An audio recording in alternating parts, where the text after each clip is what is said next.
Hello, ladies and gentlemen, we're back. It's myself, Ocean Chief, here for the Nations Cup live stream event. Joining me is Babalos in the commentators booth. Hello, Babalos. Hello, everybody. I hope you're having a wonderful weekend.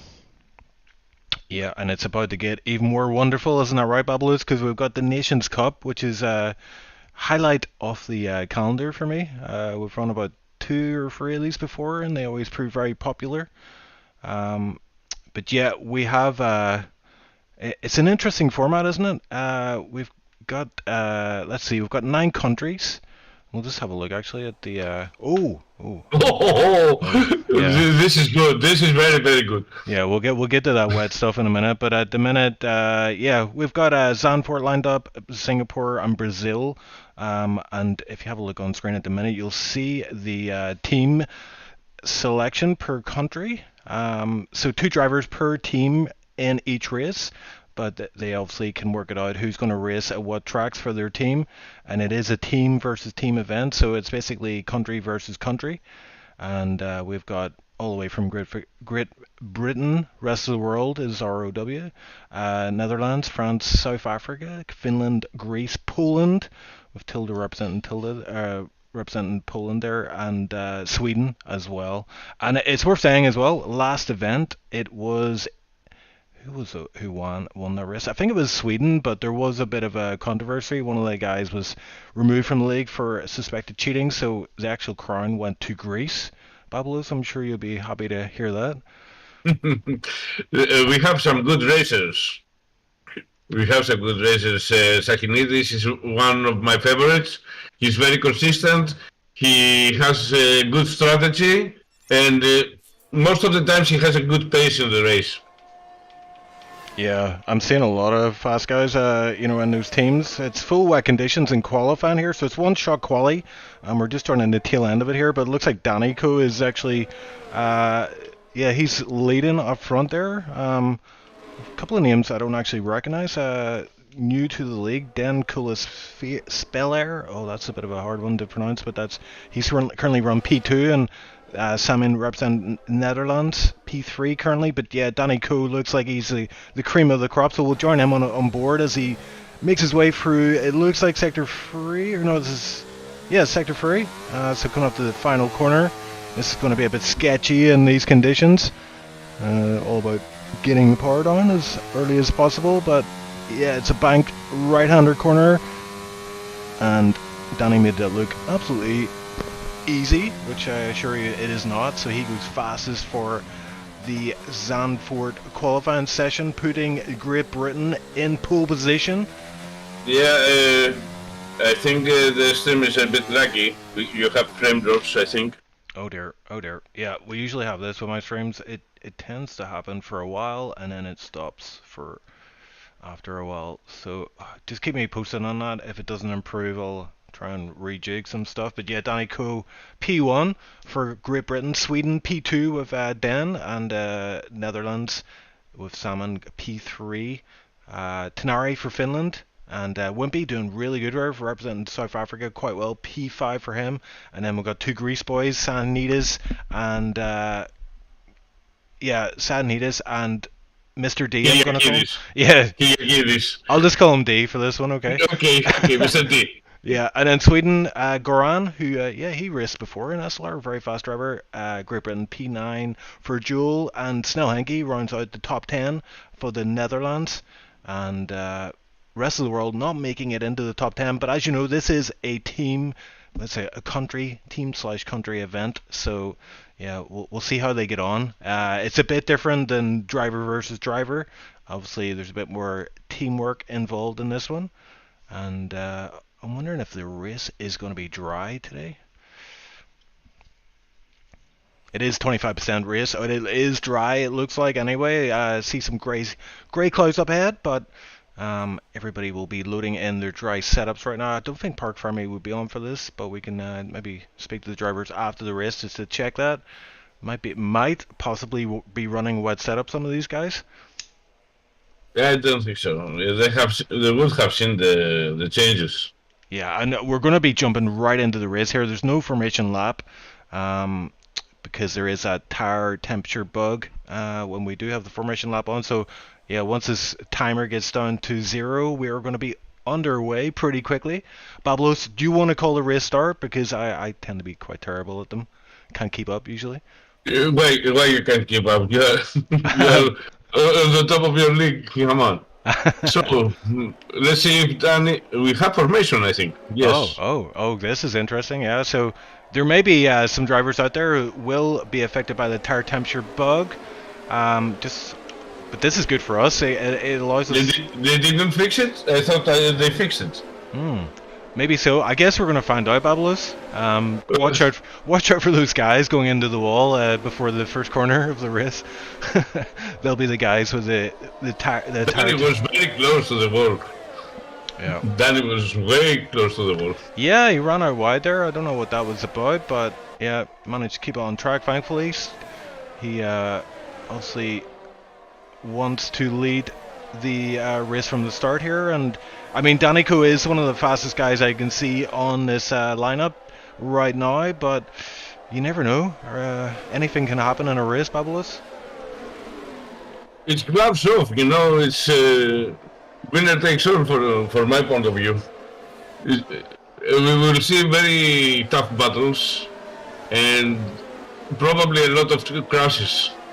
Yeah, and I'm actually looking here. We're missing a driver because there should actually be 18 on the grid right now. So it looks like one of the teams. Oh, that's right. It's Team Poland. Oh, and someone someone at the back hit the brake marker board. But yeah, I'm just looking at Team Poland, only represented by one driver. We couldn't get another driver to help Tilt out today, so he's representing Poland all by himself. He's currently down in P15, so that's why there's 17 drivers on the grid. He has the skill to race three races. Yeah, he's going to have to do all 3 races, so fair play to him. Let's see if he can get himself some points today. As the drivers line up, take up their grid slot. It looks like Dan has missed his grid slot. It will take a slight penalty.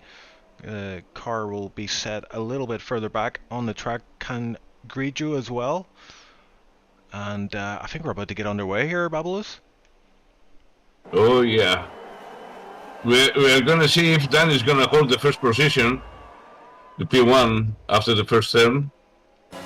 Lights out for the racers, and here we go. A good start from Danny. He's keeping Samin behind. Oh. Yeah, and there's a car. Oh, I saw a white car. It looked like Sahinides. Tunari is on the second place right now. Yeah, everybody. And yep, Salmon is off. He's being turned around in turn 3, it looks like. So he's dropped down the order. He's near at the back of the grid already. So that is unfortunate for him. He did get a bit of a tag on the behind. Dan Kolisphere down to P4, so lost out on that start. And I wonder if he has a tire temperature bug on it. I don't see any low temps on his wheel right now, but yeah, clean enough start for the drivers. Apart from Samin, obviously, paid the price there, and we're just. Samim, if Samim delivers the same performance as he has done to the other races on the championship, he will climb up. I'm sure about that. Yeah, he's already made up one position already. This is his home track, and we're seeing Joel as well. Joel going side by side with Justin That Racer. Justin That Racer started last and has already got himself up to P10. He is one of the faster drivers on the grid, so France are looking pretty decent. Both got a pretty good start. Justin That Racer on mediums as Danny Coe, of course, leading the race, sets that fastest lap. And the gaps are starting to settle down a little bit here, but there is a move up ahead. It looked like was that Cangreggio was looking for a move on Snell Henke. Snell up to P7 from P10. So a lot of drivers have made up a lot of positions here. Let's have a look at that. Yep, it's Justin That Racer, the biggest winner. 7 positions he made from the start. Lamat Pilot, he's made 4 positions. Cangreggio has made 4, and Snell Henke made 3. Sahinides as well. He made up 3 spots from his start, so he started P6, currently running P3, and we're seeing another move. It looks like France, and there's a bit of teamwork there as Lamat Pilot lets Justin That Racer through. And yeah, Justin That Racer is a tier 1 driver, and SLR usually runs no assists. And even on these medium tires, you'd think, oh, and there's a drivers going side by side here, and it looks like Cangrejo gets sent out wide as Justin Art Racer is on a tear. He's up to P8. This guy is looking pretty good, and he's on the medium tire, so he will be on the faster tires at the end of the race. Oh, and Sahinidis, fastest lap of the race. So, oh, and we've already got someone in the pits. It is Dan Coulis-Belair in the pit, so that's a very, very early pit stop from him. He was on the mediums, so that must be for from wing damage. And I'm seeing a driver in the wall. He has from wing damage. Yeah, Joel is in the wall, Babulous. Not sure what happened there, but it was at turn 1. And it looks like he's missing his full front wing. And Fuzzy for South Africa comes in. He's no front wing. So a lot of drivers here going into the pits to fit a new front wing. And look at that livery. Wow, Fuzzy's livery for South Africa. What? Something else. Sorry, go ahead, Babulous. Samim and Fuzzy is the front wing. They're coming out of the pit lane now. Yeah. Look at those liveries, though, man. Those are awesome looking. As Samin completely forfeits the pit exit, as Joel is out of the session. So where did he DNF? It looks like at the. Oh, and spam from Fuzzy. Yeah, Fuzzy's out. So guys at the back really struggling here today, but let's go up front. Danny Co 1.8 seconds is the lead. He is on the medium tire, so he's on the optimal strategy here. He will be able to switch to the softs at the end. This is fighting Goran Granat. Okay. He lost his place, I think. Oh yes, Goran up to P4. So yeah. These soft runners having a little battle between themselves here in the midfield. P4, P5, P6, all running pretty close. And look who's joined this train. It's Justin Art Racer on those mediums. You'd think these soft guys would be running, be able to outperform the medium runners. But yeah, Justin Art Racer is just another level right now.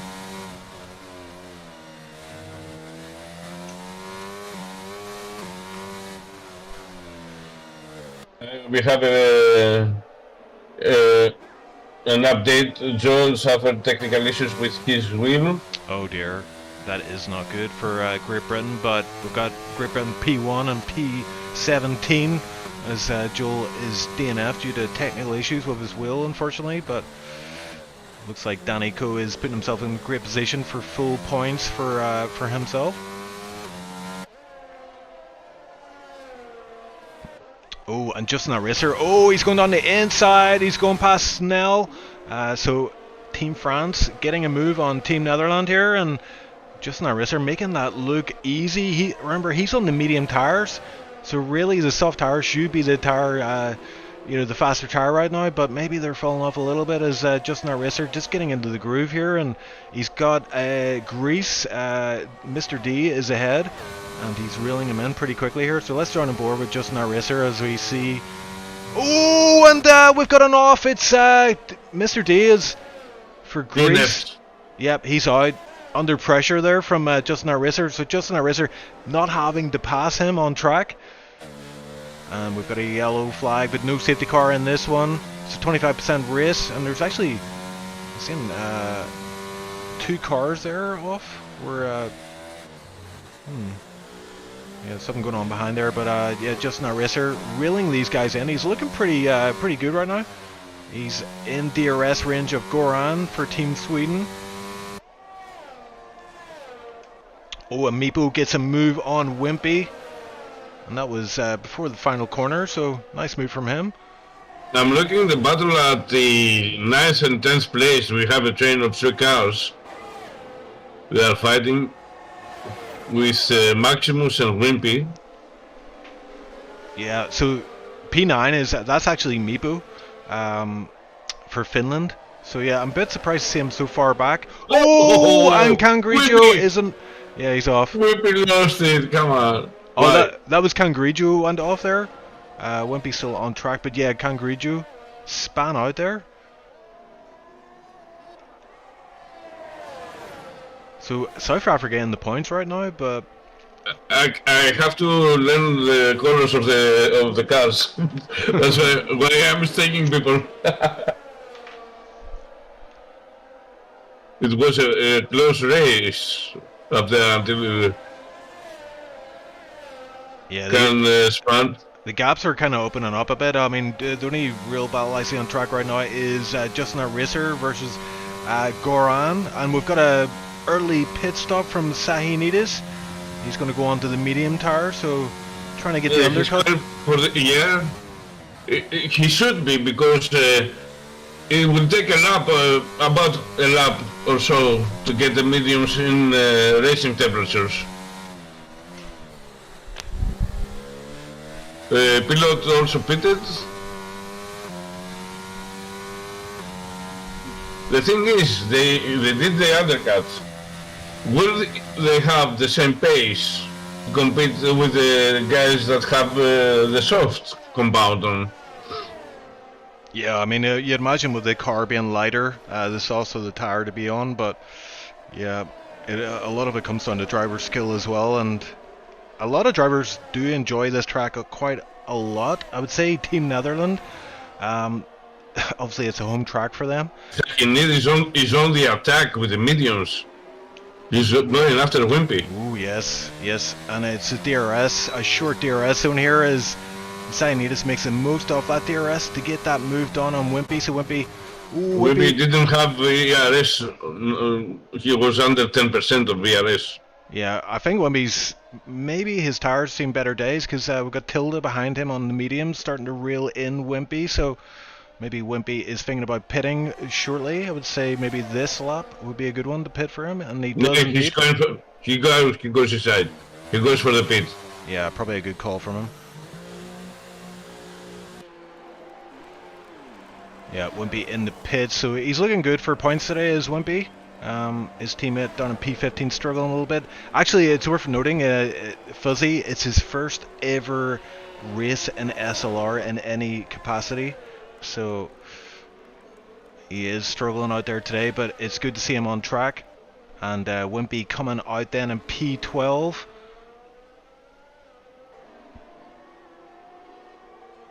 Just checking the stream here to make sure it's running smoothly. It looks like it's running okay at the minute. Saying a hello to the guys in chat as well, trying to catch up here. So, yeah, got Ice One in chat, Boosted Mess, Meepo's Dad, 4. Everybody's in chat right now, it seems. Hope you're enjoying the stream. Hope the audio levels are fine. If you want me to make any changes, let me know. Okay, we have Tilde that has been the pit stop in Yoda. And now we have all the rest. We have Granat, Henke in the pit lane, and we're still waiting to see what Danny and Donari will do. Again, I'm just admiring these liveries as Snell coming out of the pits in the orange car, looking pretty good. He comes out in P9. We'll have these fresh mediums on, but we'll have to get them up to temperature. Takes around about, I would say, a lap, maybe 2 sectors to get them up to optimal speed. Yes, 2/3 of the lap. The mediums. If you had the hard tires, it will take about full lap to reach the racing temperature. Yeah, it's a big factor in this game. As Zombie Kebab says, buttery biscuit bass or base. I have no idea what he's talking about, but that sounds funny. Buttery biscuit sounds good though. Yeah, it does. Yeah, it gives a cup of tea and a biscuit. That'll do. Let's have a look though. Let's reassess the race. We still have a number of guys still have to pit, but Sahinidis, he's looking pretty good out there. He's on the mediums. He's already pitted. Everybody around him has to pit still, and he's running P5 for Greece. So Greece looking pretty strong out there. I'm sticking with Racer because he's cutting to Nari. I don't know if he's gonna be able to overtake him, or he will just race until he pits, until Tunari pits. Yeah, both these guys, actually the top 4, actually top 5 maybe, are all tier 1 drivers, so this is the cream to the crop. The cream usually rises to the top, but they also say that about scum. So, yeah. But yeah, Justin our racer looking pretty good. I mean, he started last and he's P3 at the minute. Still has to pit, but so does everybody ahead of him. So looking pretty good. And okay, we have an interesting thing to say. Yes, Danny is going for the pit. He's going for the soft. The 4 top players, they have to pit because they started on the mediums. So if everything goes according to my calculations, Archimedes will be up front, but I don't think so. Oh, Sahin. I thought Sahin, he was looking like he was going to pit there. Obviously, he's already pitted. He's up to P3. No. Due to lose other guys pitting, so Danny Co 4 seconds ahead, but he is on those softs. Will take a while to get up to temperature, but yeah, I think it shows they're gonna be hot in no time. Yeah, I'll probably take a sector, maybe 2 at the most, but yeah, Iceman pointing out that Meepo did start quite far down the field. He's got himself up pretty far. He's had to pit there, so he's P9 at the minute, but he's looking pretty good. He is one of the only drivers out there with a penalty right now. We'll have a look at that. It's a 5-second penalty. Did he get his 5-second speeding penalty entering the pits? It looks like he did indeed. Joel in chat, my wheel disconnected. Whoops. Yep, that is a big whoops. So which country is looking the best right now? Obviously Great Britain are looking pretty good. They're looking like they're going to get the win today, as Justin Arresser does indeed pit. And I wonder where he is going to come out. He's not going to come out in the lead, that's for sure. Arresser, 5-second penalty for speeding in the pit lane. Oh my word. Oh, he's gonna cost it. This is terrible for Team France. This is terrible. These are rookie mistakes. It can be quite hard, you know, whenever you go to a track, you haven't practiced it recently. I mean, if you haven't specifically practiced the pit entry, it can catch you off guard, and it's caught 2 guys off guard so far. As Justin Arresser came out. He came out P3? Wow. Yeah, he was so far away. But I think drivers forget about each track has a different pit limit. Most of the tracks have 80 kilometers per hour as a pit limit, but at some tracks they have to go to 60. Yeah. And they forget about that. Yeah. I don't remember if Holland is in 60. Yeah. I don't remember honestly, guys. If you can help us out. The only thing I remember about it is it's a really short pit entry. You know, it's like it does catch you off guard once you go in. You know, you get into the, you know, beside the pit wall there. It does come up very, very quick. So that has caught a few guys off guard as Danny Co is just laying down these fastest laps on these fresh softs. He's P1 with a 5-second gap, and that's just increasing. We're Greece in P2, France currently P3, but they might lose that podium spot due to that penalty. And now Meepo is going to overtake. Oh yeah, going down the inside here. Oh, right side actually. Oh, and the map pilot is fighting it. Oh, and it's a squeeze. I don't know. Better grip. It has better grip because of the softs. That's why he managed to stay ahead. Yeah, that's pretty important for Meepo, as he does need to build up a gap now. He is on these fresh softs, so he wants to stretch those legs per se. As Wimpy gets past Yuta, up to P11, so he's tantalizingly close to points right now. No one else has to pit, I believe. No one in the top 10 anyway, I don't think. Interesting, we got P5 Team Sweden, Team P6 Team Sweden, but P5 Dan Cole, he's on the hards, so he's had to go hards because of that front wing change and that early pit stop, as he's currently very, very low on ERS at the minute. Yeah, he's trying to stay out of arm's length from Goran. Kebab said that Sandulf has 60 kilometers per hour speed limit. Pit lane limit.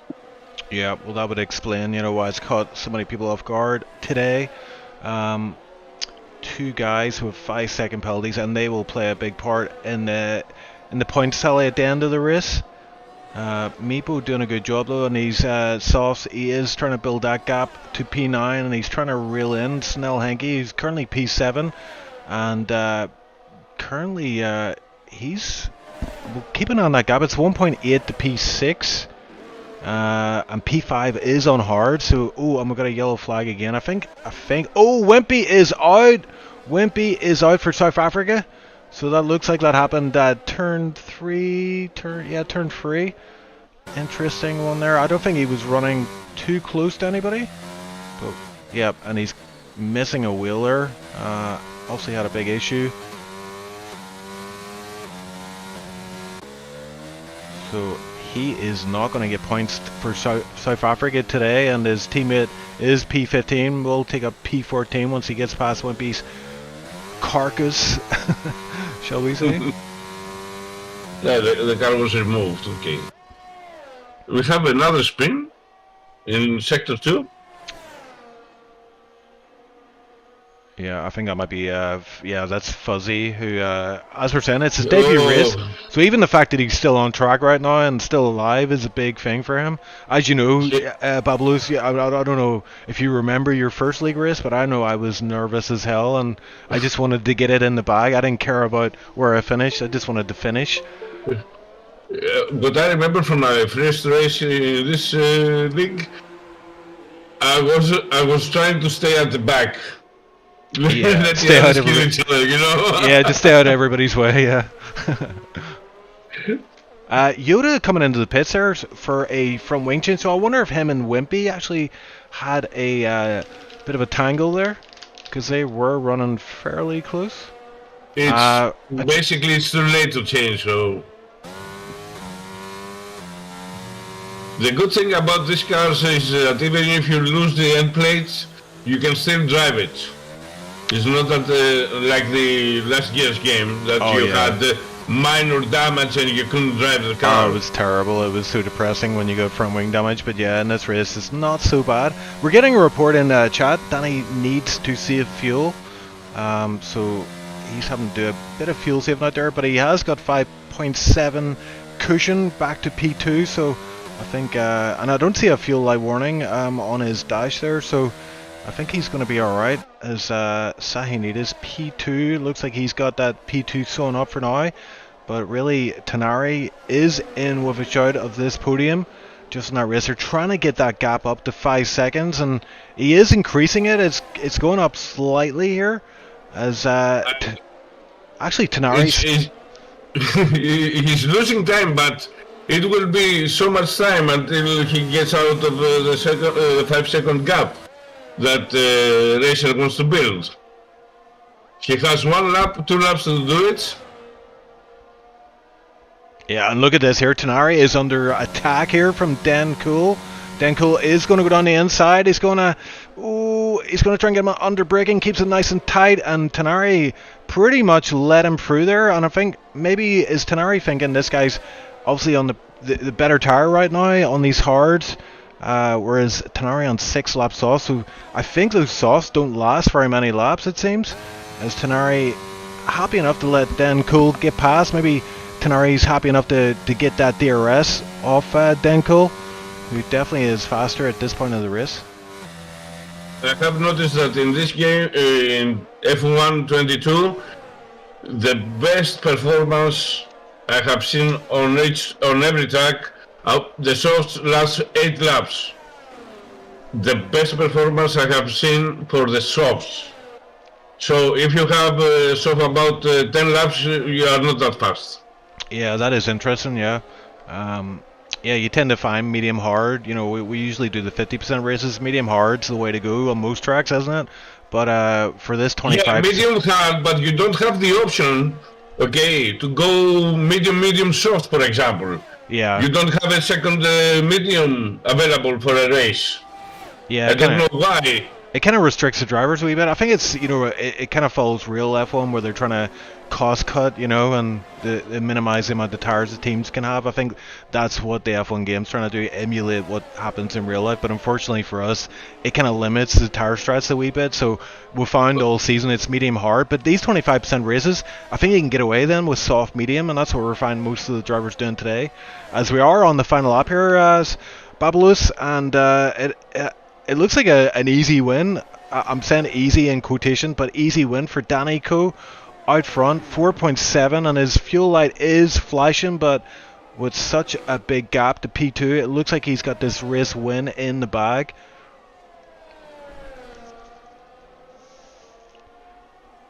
Justin is racing like crazy because he wants to increase the gap from the fourth place, but Dankula stays close. He's under 4 seconds. Tonari won't be able to go one place up. Yeah, Justin dropping one position so far. Yeah, looks like Justin just able to get that P4 sewn up. So P5 goes to Tonari. Danico, of course, getting the winner. So I need his P2. Great performance from him. Team Sweden, represented by Dan Cool, P3. Nice podium. He had front wing damage pretty early on. Had to pit early, went to the hard, so adapted the strategy, but obviously had the pace to make it count. And Fuzzy with another time penalty. And he's at now. He had a few speeding penalties, I think, but he looks like he's going to finish the race. I'm trying to figure out who did the best. Obviously, Danico, 25 points, that's awesome, but Team Sweden have 2 drivers in the top 10. Poland, there we go, Tilde brings it home with P10, so he does get a point. France P4 and P9, that's not too bad. Finland P5 and P8. And we should get a wee update on the points tally per country in between races as we get a few interviews in. So, interesting first race, but we have 2 more to go. After this, it's Singapore, and then we've got Brazil is the big finale then. But it's another win for Danny Coe, making it look relatively easy out there. Led from pole, brings it home. Great Britain get 25 points. Unfortunately, Joel, his teammate for this one, DNF'd. So Danny had to do all the work, carry the team. And that definitely puts him in a good position for this Nations Cup. We'll see better races now because we have more technical tracks. Zandorf is a nice track, it's a fast track, but not very technical. Yeah, a lot of drivers like Singapore, and Brazil tends to be, the grand finale for some seasons. Always goes down the storm. But there you go, Fuzzy does indeed finish the race. He comes home in P14, but... The funny thing is I like Singapore like no other track. Maybe I like better Azerbaijan, Baku, but I've never finished in Singapore. I love this track, but I've never finished. Yeah, Singapore, I have an interesting story to tell you about Singapore. I signed up for a race in a new league on Saturday. I thought they were going to race Abu Dhabi. I just jumped in the last minute, no practice, and when the race loaded in, it was Singapore. And I was like, oh my god, I didn't realize. I've no setup. I don't know this track on this game. And yeah, it didn't go very well. Let's just put it that way. If you want setup, I will give you mine. Yeah, I'll need that for next time. I think they're racing Spain this week, so I'll definitely have a setup ready for that one. But yeah, there you go. On screen you can see next track will be Singapore. It'll be 25%. We'll do one shot quality, but we are going to do some interviews first. So I'm going to see who we have ready and available for us. Let's see. We'll bring in the race winner. We've got we've only got Great Britain drivers available, and I'm going to bring in actually Tilda. He did get a point for Poland today. So Tilda, welcome to the commentators booth. Obviously we're in between races, so hello everyone. Hello. Yeah, so I mean you're representing Poland on your own. You're going to do all 3 races. You got a point in the first race, so that already that's awesome. Yeah, that's good. That's good score. So yeah, point to point, and I really got quite a good place, I believe. So yeah, representing Poland. Yeah, it's good to see, man. And it's unfortunate we couldn't find another Polish driver for you, but I know Wham had some bad news this week. He had to pull out. But yeah, I mean, just talk us through the race. I mean, how was it? Was it nothing happening? You were left on your own, or was there? Did you get any battles on track? A little, and on the start of the race, there was some tapping, some pushing. There was happening a lot. Yeah, so I feel I get some places, and I'm ready for next one, and in Singapore. So Oh, I remember Singapore. I remember you were pretty decent at that track. Have you put any practice in for this event? yeah, I mean I prepared a setup, so that's a start. So Were you listening to the stream? Yeah. Because I was just saying, I did a race on Saturday and I thought it was Abu Dhabi, but when it loaded in, it was Singapore and I had no setup. I hadn't even done any laps on the track in this game, so it sounds like you've done a bit more research than me and a bit more practice for this one. yes, I mean it's a different track. I mean you drive a bit different in comparison to last year, so you have to take a different line. Caps are more dangerous this game, Yeah, so that's what I found out pretty quickly in that league race I did, because I was attacking the curbs like you would have done in the last game, and it just doesn't work. It's a quick way to DNF. So yeah, be careful out there. But it's Singapore. I know you love that track. So are you hoping then for points, obviously? yes I do, and I think yeah I hope for quite a lot of points. This track, and yeah, this is my hope to get some points this evening. So let's do this. Yeah. Well, I mean, you've already got the point on the table, so the kind of the pressure's off. You can just go out there and enjoy yourself. But obviously, you want to get as many points as you can to represent Team Poland. But yeah, we'll put you back. Unless Babeloski, any questions for Tilda? No, I'm only wishing him the best of luck for the next races. He's driving solo for his country. Thank you very much. Alright. No mention it. Have a good race. That matters. Okay, so yeah, I see you later. Okay, cheers. So Tilda back in there with the other drivers. I'll bring Danny Koo in as he did win that race. So Danny Koo, welcome to the commentator's booth. Looked like a fairly easy win. I mean, how was it from your point of view? Interesting, yeah. Okay. So it appears Danny Koo isn't actually at his mic, so I'm gonna throw him out again. Maybe we'll bring in Joel. Joel, I know you're working behind the scenes and stuff, so I'm gonna get you to do some multitasking. What happened with the DNF there? Basically, my wheel disconnected. The USB's a bit dodgy, so it hadn't done it all day whilst I was practicing, but it decided to do it 3 times in 1 lap. So the first time I got wing damage, and the second time I came back and it did it 10 seconds later and I crashed and I couldn't do anything about it, so that's how it goes. Will you be racing any of the remaining races? I am doing Singapore. I think I fixed it now by wedging a highlighter under it, so. There you go. So a quick fix for the wheel, but yeah, I know you've got some stuff going on behind the scenes. You're gonna send me some updated standings. So if you just DM them to, I'll get a few more interviews done, and in the meantime, okay. Thanks. So we have Samim. Hello, Samim. Yeah. You're in the commentators booth. So hello. That didn't work out too well for you. We did see there was a bit of a tap happen into turn 1. Unfortunate. It looked like maybe was it Team Sweden. Maybe there's a bit of a contact there. Yeah. Also, do you know yourself what happened in that incident, Samim? Yeah, I was just doing my line into the corner and I got a tap from behind into the bank corner by the Swedish car that was behind me.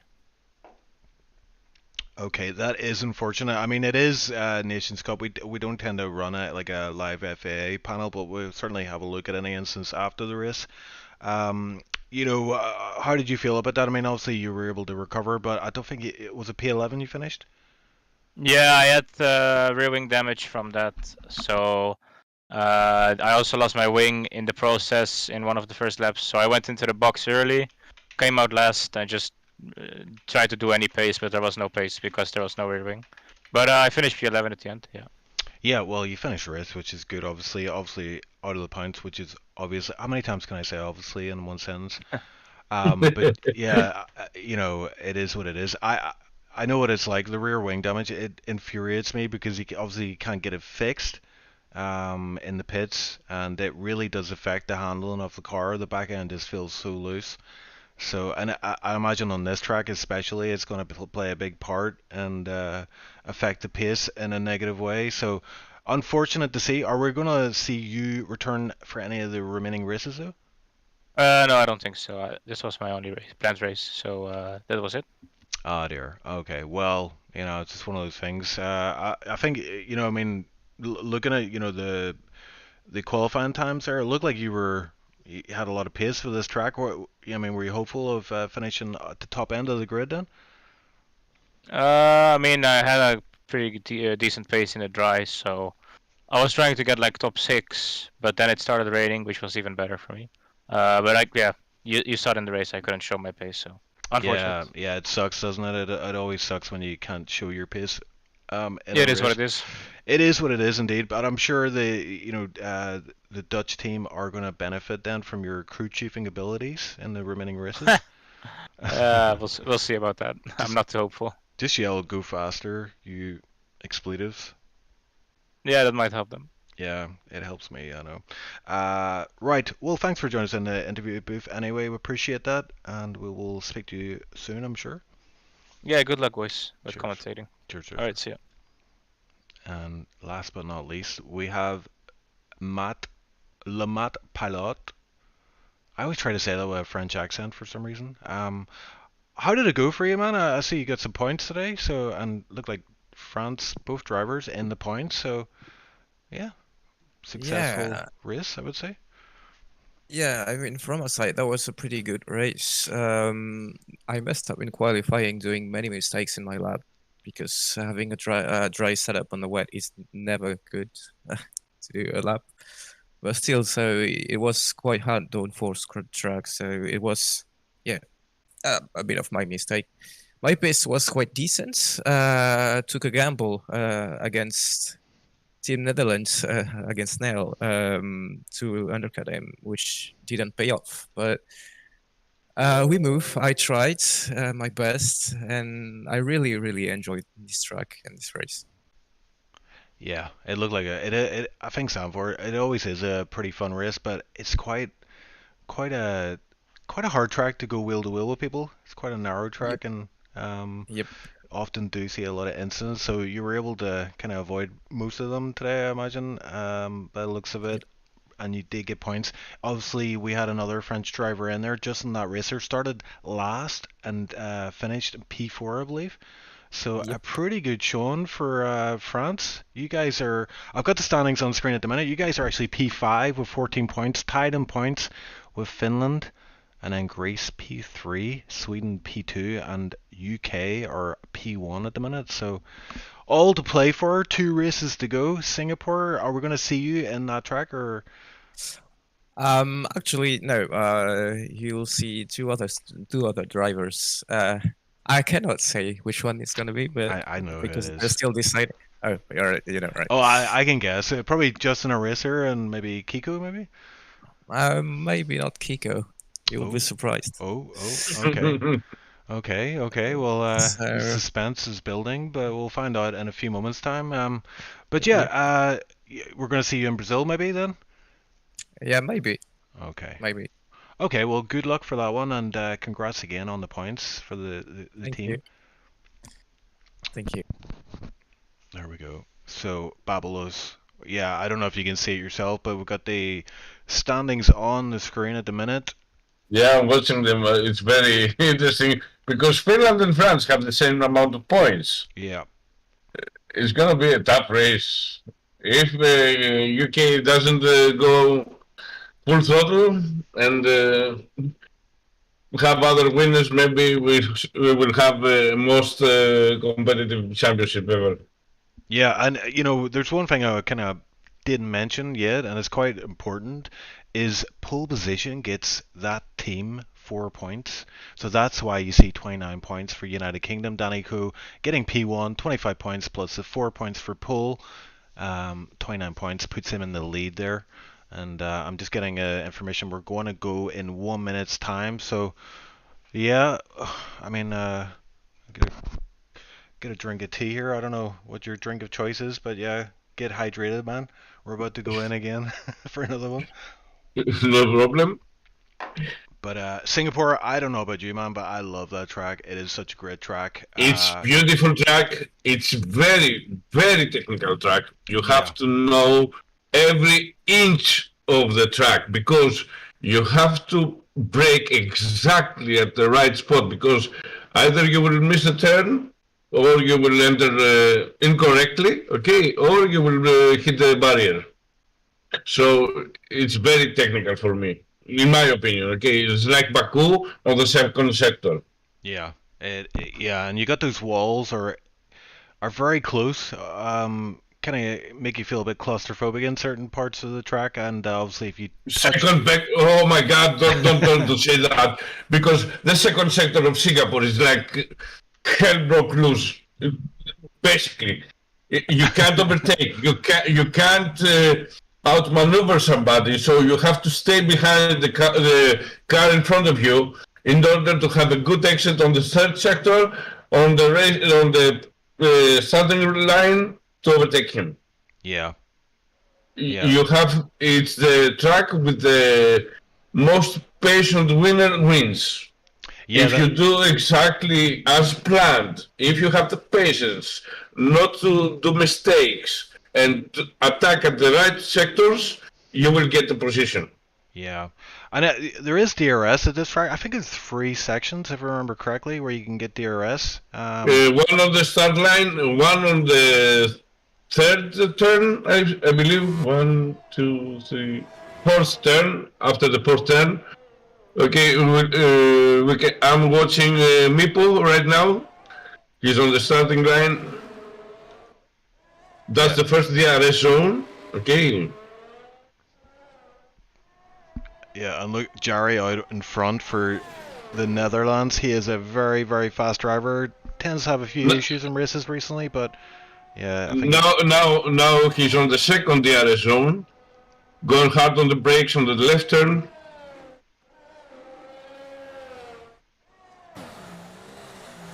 ooh, yeah, Jarry's still leading this one, but I'm on board with Jarry at the minute, and he's currently the fastest guy on track at Desi P2.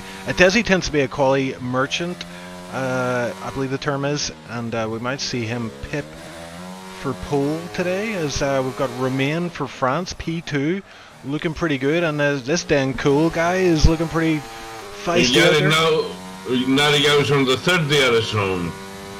That you need to go hard on the brakes and get a good exit over here, because there's a slow section of turns, and then under the bridge to go for the finish line. Yeah, apparently next season in real F1 they're going to be doing away with this whole entire section, those last few corners there, so it'll be interesting to see how that affects the game when they release the next one. But yeah, Jarry looks like he's sewing this one up. He flies through that last corner with he's on top. Oh, it's close enough up top. Romain P2 for France, Adesi for Finland. Not quite able to get a pole today, but 36.399 just missing on P2. Starts on the second row of the grid. Varanola, P4 is X Crystals, Fedavara, but he's got Varanola there, and I can never say his name properly, so I'm gonna massacre that in the race. But good showing there from rest of the world. We have rumors that it will rain during the race. Oh, that is going to be That very is the rumors interesting. I read on the chat. That's why I'm saying it. Yeah, 2 Frenchies in the top 5. Yeah. Romain and Racer. Heard it will rain during the race. Oh my word, that is going to make it even harder to overtake. Uh, You think?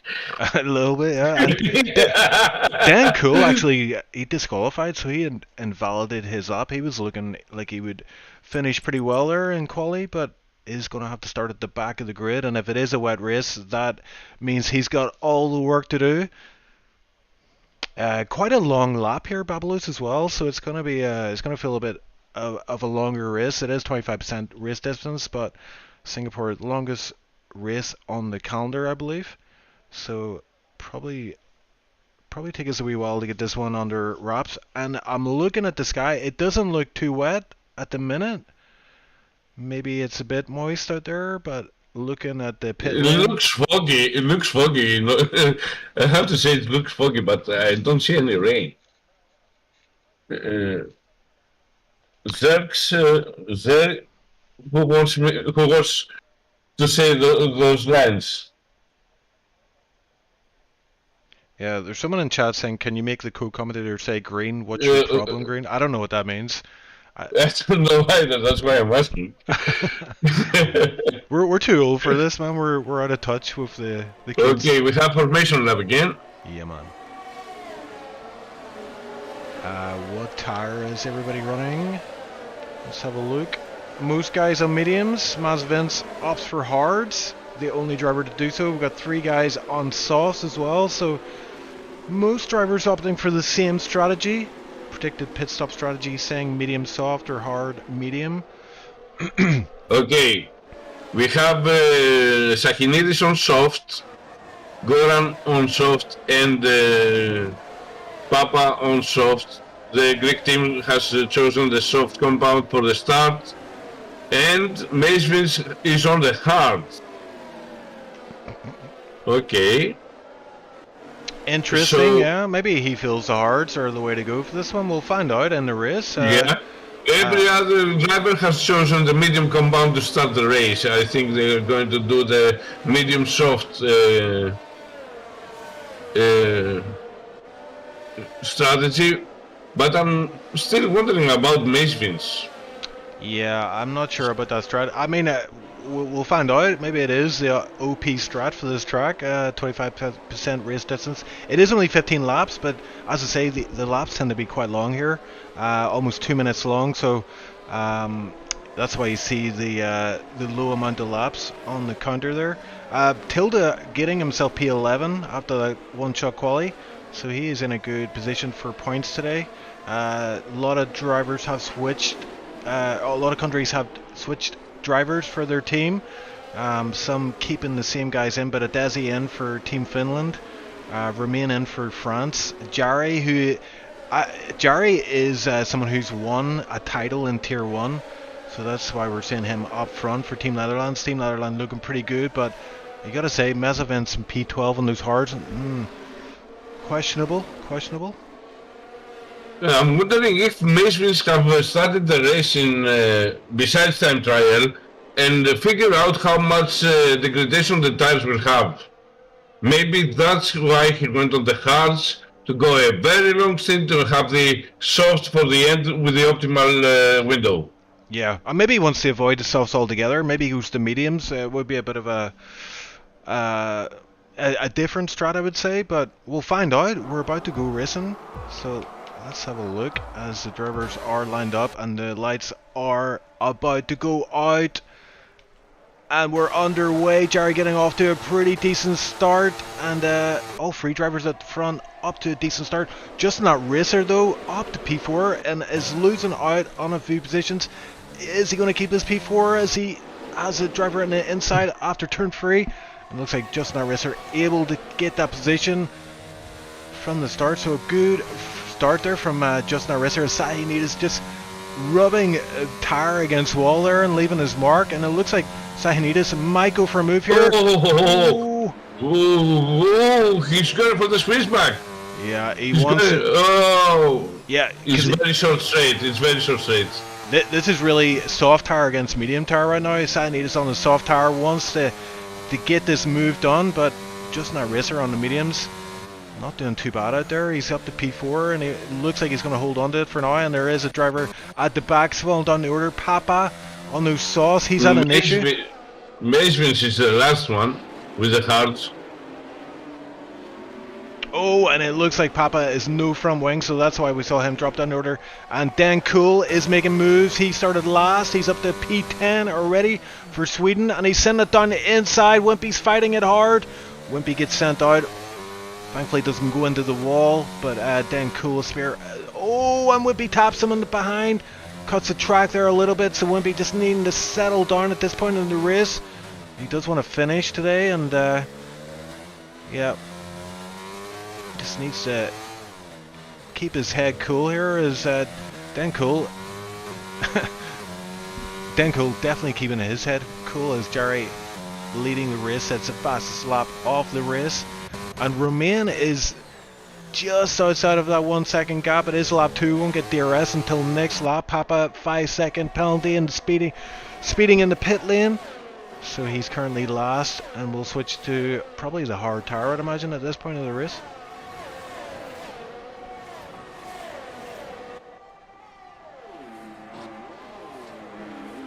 It looks like there isn't much gap between the drivers on lap 2 here. The funny thing is, Sakinidis, although he has a soft compound, he can't get close enough to Racer. Yeah, Mazepin's having an issue there. He spun out there. P16 he is currently on those hards. But yeah, Sakinidis, this is the thing about going on softs here early in the race. It's going to compromise if you cannot get past the guy ahead. And Sakinidis, I'm thinking these guys on softs, they'd probably be good if they pitted very early. I think lap 4 or 5. Get rid of these soft tires, because I know they fall off mega fast in 50% races.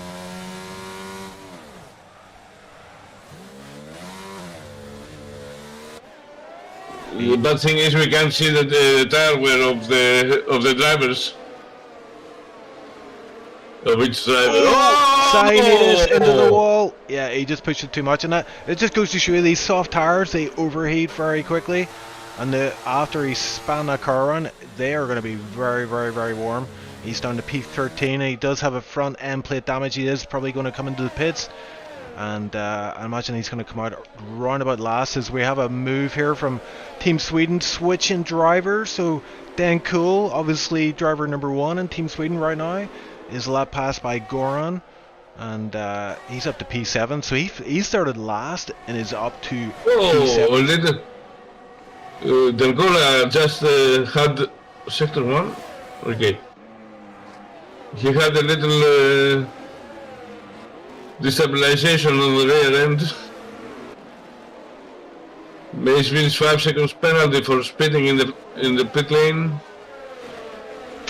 Yeah. I think he's on the medium right now. Yeah, it's not going very well for him, let's just say. But these gaps up front starting to open up a little bit. I mean, P3, P4, they're still in contention for that P2 spot. I'll tell you what, Romain is he's keeping tabs on Jarry. It is lap 3, but he is just tantalizingly close to that DRS range, teetering around the 1 second mark.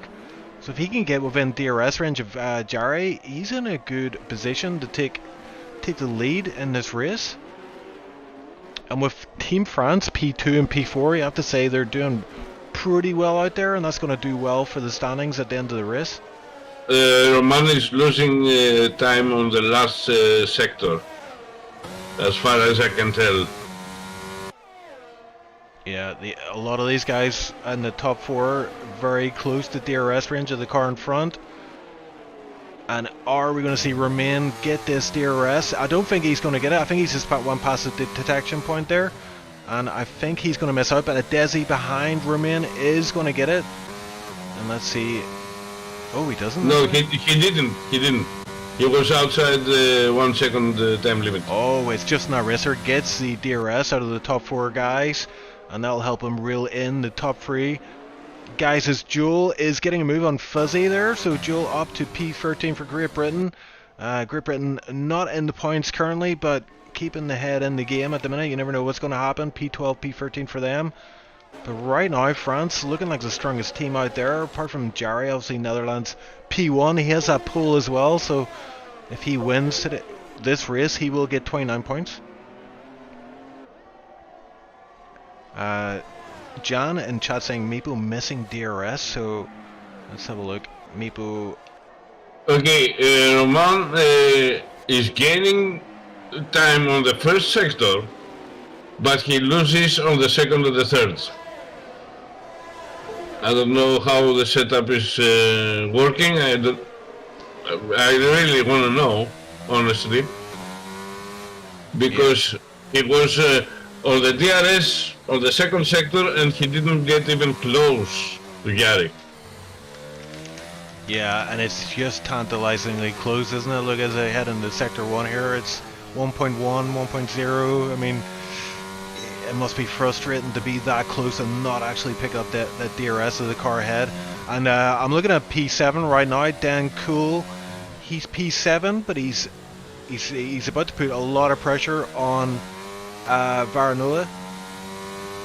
Oh, Tilda gets a 3-second time penalty. He's P10 at the minute. That might affect the standings at the end of the race. He might lose out on that P10 spot. Sahinidis up to P14, so he's trying to make a recovery drive, keeping his head in the game at the minute. But Dan Cool is lining up Varanola here. Varanola, a very fast driver, was tier 1 last season, has a lot of pace, but Varanola hitting that curb, and that's unsettled the car a bit. But Dan Cool not able to get the move done in this part of the track. It's too narrow, there's too many technical parts here, but it will open up on the DRS straight after they go across the bridge. Oh, Dan Cool almost hitting the wall there, and you can see the curbs just unsettle the car so much in this track. Vara is losing the rear end too often. He's pushing hard. He wants to be in the 1 second gap to get the DRS, and he forces the car to destabilize on the rear. Yeah, maybe dirty errors playing a factor as well there. But what do you reckon about the medium guys? When do you think the pit window will be for those guys? For me, I would go about 16. Okay, about 10 lap 10 or 11 to have the optimal performance of the soft. Yeah, I was going to say something similar there, but look at P2 has DRS on Jari. Remain able to get that gap down to 0.8, so Remain going to get DRS here, and you're going to see that gap just come down ever so slightly, 2-3 tenths maybe again through DRS, as Joel 3-second time penalty for him in P14. But if you notice, Roman, okay. If you notice the difference now, it's gonna upscale a little bit in the second and third sector. Yeah. And just while that action was happening, we had Dan Cool making that move in the DRS straight and getting past Varanola. So he is up to P6 from last position. I'm seeing a lot of yellow flags on track. But we're going to stay with this battle for now as Varanola trying to keep tabs on Dan Cool. Dan Cool, DRS, light is flashing. And Varanola has about 35% in the tank, so maybe he will be able to fight back on this move as Dan Cool just making moves here left, right and center. He's now lining up Meepo in P5. So Meepo maybe Dan Cool hitting the wall there. That might cause a little bit of damage. Nothing visible on his car at the minute, but yeah, that's not going to do his confidence any good.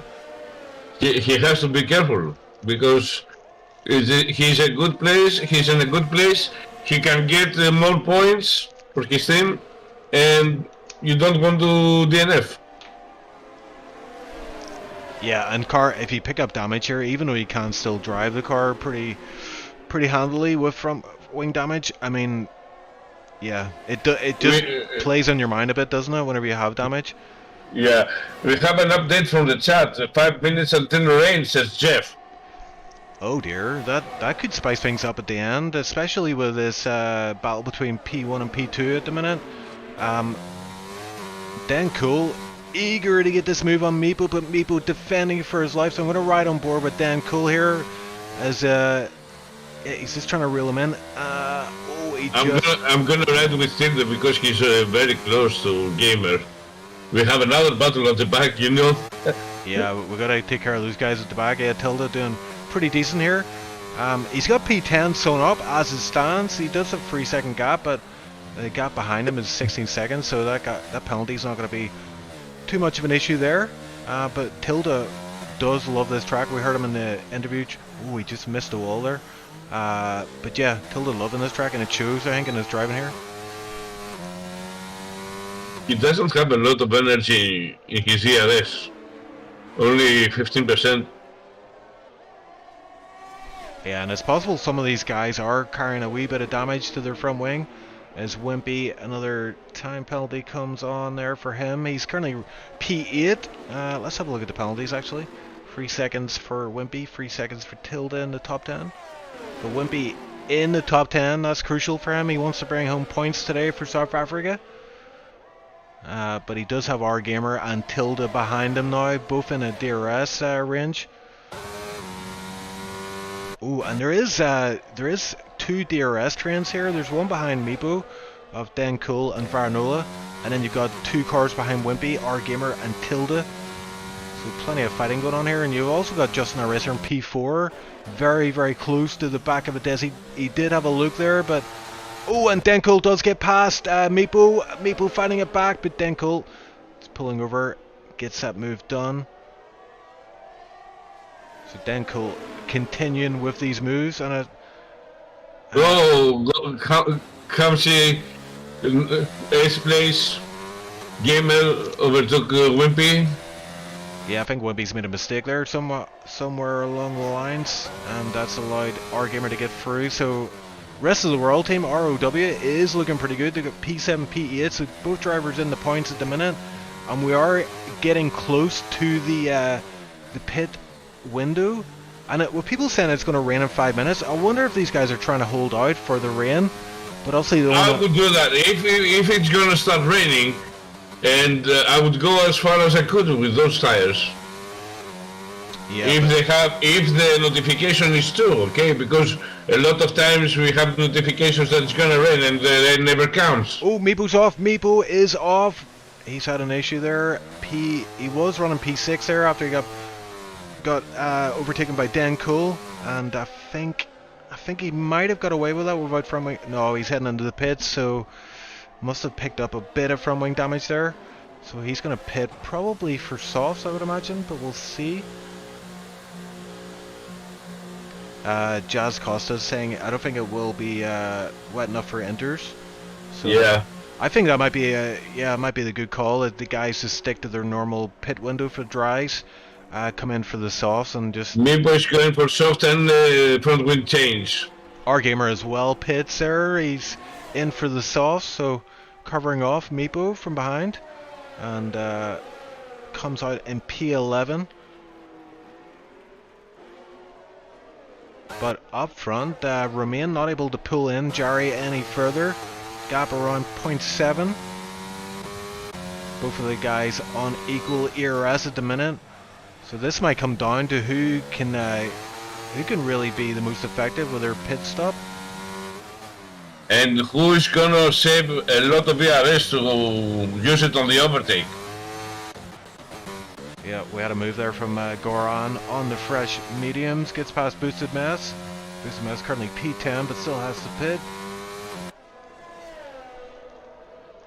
I would say Roman will have to save ERS. Oh, he's pitting. Roman is pitting. Oh, Roman in the pits, that's crucial. So is he going for the undercut? Is he going to try and get that to work for him? Adesi in the pits as well. I thought we got a 5-second speed penalty for Adesi there, but it was for Fuzzy. So interesting, these guys going for the undercut. Justin our Racer, Jarry choosing to stay out. Dan Cool as well. So probably they're thinking about pitting the next lap. No rain yet either, as Romain comes out P4. And it looks like Tilda actually gets a jump on Adesi, so Poland up to P5, still has to pit, still has that time penalty, but representing Poland quite well today is Tilda. Now Roman has to go full throttle in order to be ahead of Yari if he pits this lap. I think he's gonna pit. Wimpy in the pits as well. Comes out P11 on those fresh softs. Just overtaken there, just ahead will be Nebo. Roman is closing the gap of Demkula so fast. Oh, and we've car off. It's Tilda. After all that praise, the commentator's curse is real. He's spanned the car and he does have front wing damage, so looks like he's gonna pit either way. He was gonna pit either way. Yeah, he might not lose too much time, but obviously that spin is going to cost him. Might cost some points today. So unfortunate stuff from him. Obviously he was pushing quite hard on those old tires as well. He's paid the price for that. So interesting stuff here, but we're really looking at Jari, and Jari pits, and we're looking at where he will come out. Where is Romain on the track? He's around turn 18, turn 19, just at the bridge, and I just saw front wing damage there at the bridge.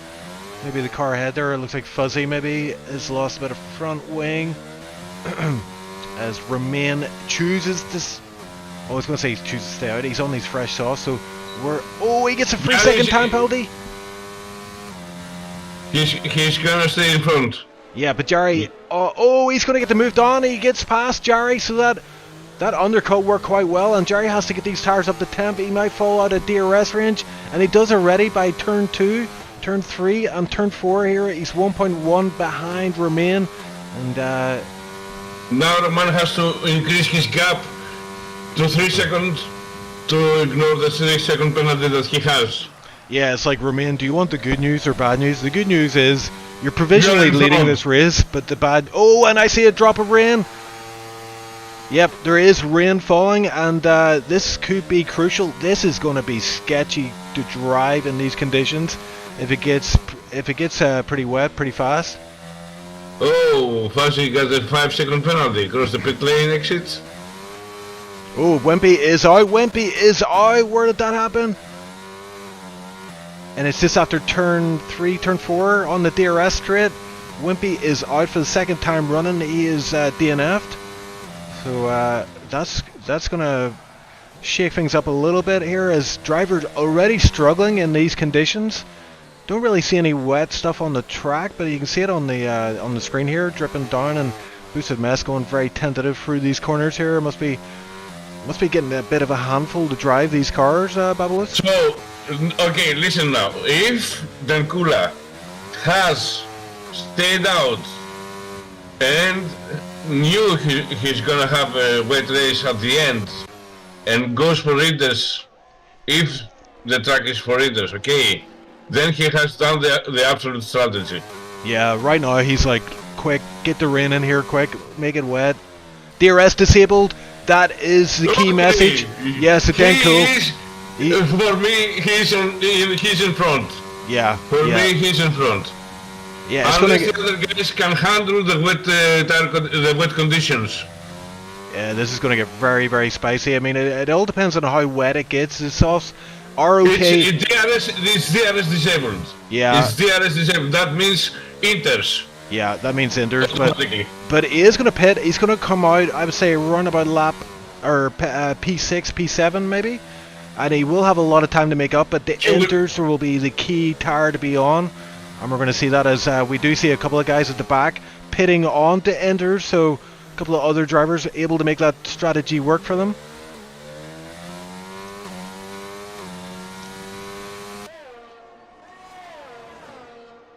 Well, you said it's not gonna be more spicy. There is. Yeah, this is it, isn't it? It's great for us. Zone 5-second penalty on speeding on the pit lane. Okay, now we're gonna have to see what Romain and Zari will do. Yeah, look at Romain. He's right behind Dan Cool here. Obviously, these soft tires, much better than those old mediums, even in these conditions, but this is the part where Dan Cole is going to peel off, go into the pits. Oh, and P2 goes into the pits as well, Babalos. Jari stays out on those softs. This is crucial. I mean, it really is going to come down to how much time can these inters make up. They've 3 laps left in this race. Is it going to be enough? Are they going to be able to make up enough time to take back the win? Or is Jari cool? Has Jari actually made the right decision here and staying out on the softs? I mean, it's gonna be very slippery for Gary. Yeah, and just It's gonna be very slippery. oh, Varnolia is off. We've got another driver, P6, DNS, and everybody apart from P1 and P2 looking like they're opting for these inter tires. Oh, and it looks like Varnolia went into the pit wall entry, or the pit entry wall, whatever way you want to say it. You get the idea. Yeah, I'm getting it. Yeah, so Okay, now we have to see the time difference between Yari and Justin. yeah, we'll look at Dan Cole as well. He's 16.9 seconds behind P2, but P2's on sauce. Look, he's closing the gap even in the first sector. Yeah, I think. Look, Yeah, every corner you can see that delta just going down by tenths and tenths. So you imagine Dan Cole is on the right strat here and looking cert for a win, but you never know. You never know what might happen. And the track is looking pretty wet actually. it's shiny. Shiny is a good way of describing it. Shiny, slippery and shiny. Yep. Dan Cole 2 seconds there in those two corners alone. He was able to make up. So he's going to be on the back of P1 and P2 pretty quick. And the question is Jerry actually going to pit, or is he going to commit to this soft strategy? Okay, we have He's sliding all over the show here. Denkula is 20 seconds behind Yari. Jerry's in the pits. Jerry is in the pits, and Justin Arisser, I imagine he's going to pit as well. He actually doesn't. He's brave. He stays out. This is the penultimate lap that he's going on to, so he's 2 laps of this, and it's only going to get worse, I imagine. Yeah, because we see the spray coming out of the car, so it's pretty wet. It's pretty wet. Yeah, Jerry in the pits there is on his way out, but he does get overtaken by Dan Cole and Romain, and possibly a Desi. No, I think a Desi's too far back, but yeah, Jerry, damage limitation there, had to pit there. He was going to lose out on that lead, and Now the thing is Justin going to be able to hold the 4-second gap? I don't think he's going to be able to hold the gap in order to win the race. yeah, I cannot see it. I mean, look how much he's struggling here just to get the car turned in, almost clipping the wall there, and lost about 3 seconds in that one corner alone. Look at Dan Cole. Dan Cole. He can't handle it. He can't, sorry. Yeah, it's like taking candy from a baby there. So Justin that racer already down to P3, and Dan Cole and Romain are the guys that are now in contention for the win here, and Dan Cole in the best spot, currently leading this race. DRS is disabled, but Romain looking pretty good here for Team France, and Justin that racer. I don't think. Maybe they decided that way. Because there is 1 lap to go, so Romain pitted, Justin will stay out, so they get more points if they go 2 and 3. Yeah, and I think Justin Arisser is going to be lucky if he finishes in the top 5 here. He's losing time hand over fist, 7.2 already, and that's not even 1 lap's worth of driving done. Justin Arisser. The track is close to wet now. Yeah, the wet tires. Justin Arisser getting overtaken in places where you normally don't see any overtaking done, but he just can't get the throttle down. He can't get any traction, and he's he's actually going to pit on the last lap of the race for Inter. So he probably would have been better staying out, but he does have a safe gap behind, so it looks like he will finish P5 on these Inters. But let's go up front here as Romain is in contention for the lead here. He's 0.5 behind P1. Dan Cole in the best position right now as a. Romain is not gonna overtake. I'm betting right now. Ooh. He's not gonna overtake. He's pushing hard though. I mean. Yes, but he has no ERS. You don't have the DRS activated, so your only throttle is the ERS, and you have only 10%. Oh, Justin you can't Arisser. overtake. Yeah, Justin Arisser getting a 5-second speeding penalty for crossing the pit exit line, and he's down to P7. So damage limitation, big time for him. He has a time penalty as well to contend with. Meepo up to P6. Our gamer doing well. P5 for him now. And yeah, back up front, Romain. I think it's, yeah, like you say, it's going to be very hard for Romain to get this move done with no ERS available to him. He's really going to rely on Dan Cole making a mistake ahead, but Dan Cole looks like he's got this one sewn up for now. I told you before the pit entry that he was pushing with the ERS, and you want that. You know it's gonna rain at some point. You're gonna have to save something in order for you to have the extra throttle on your car to overtake, because you don't have DRS. Yep, and they're heading for the final corners here. And it's one more corner to go for Dan Kula Spiller, and he makes it P1 for Team Sweden. And Romain for France, P2. Jerry, P3 after leading the race in the early stages in the dry conditions. But yeah, he looks like he got a wrong call there for the enters. And that means he finishes P3. Team Finland, P4 with a Desi. And I gotta say, rest of the world, our gamer bringing it home P5. Well, he's still a few corners to navigate. He does have Meepo right behind him here, but I imagine he's gonna bring it home. Oh, actually, our gamer has a time penalty, so looks like he's gonna lose out on P5. He may actually move out in P6 as well. Let's have a look at that penalty. I think it's 3 seconds. It's actually 5 seconds, so yeah, he's gonna drop down to P8. Meepo up to P5. Great finish from him. So Team Finland P4 and P5. Rest of the world, our gamer up to P6, Goran P7 for Sweden, and yeah, Justin our racer dropping down to P8. Papa, nice recovery for Greece. Greece bringing it home, P9 and P10. What a race, yeah. I was a bit worried when we were heading into this, Nations Cup with the dynamic weather, because I didn't want all 3 races to be wet, because it can be a bit of a snore fest, but that really spiced things up there at the end. They did, and we saw a very, very good strategy from the Kula. And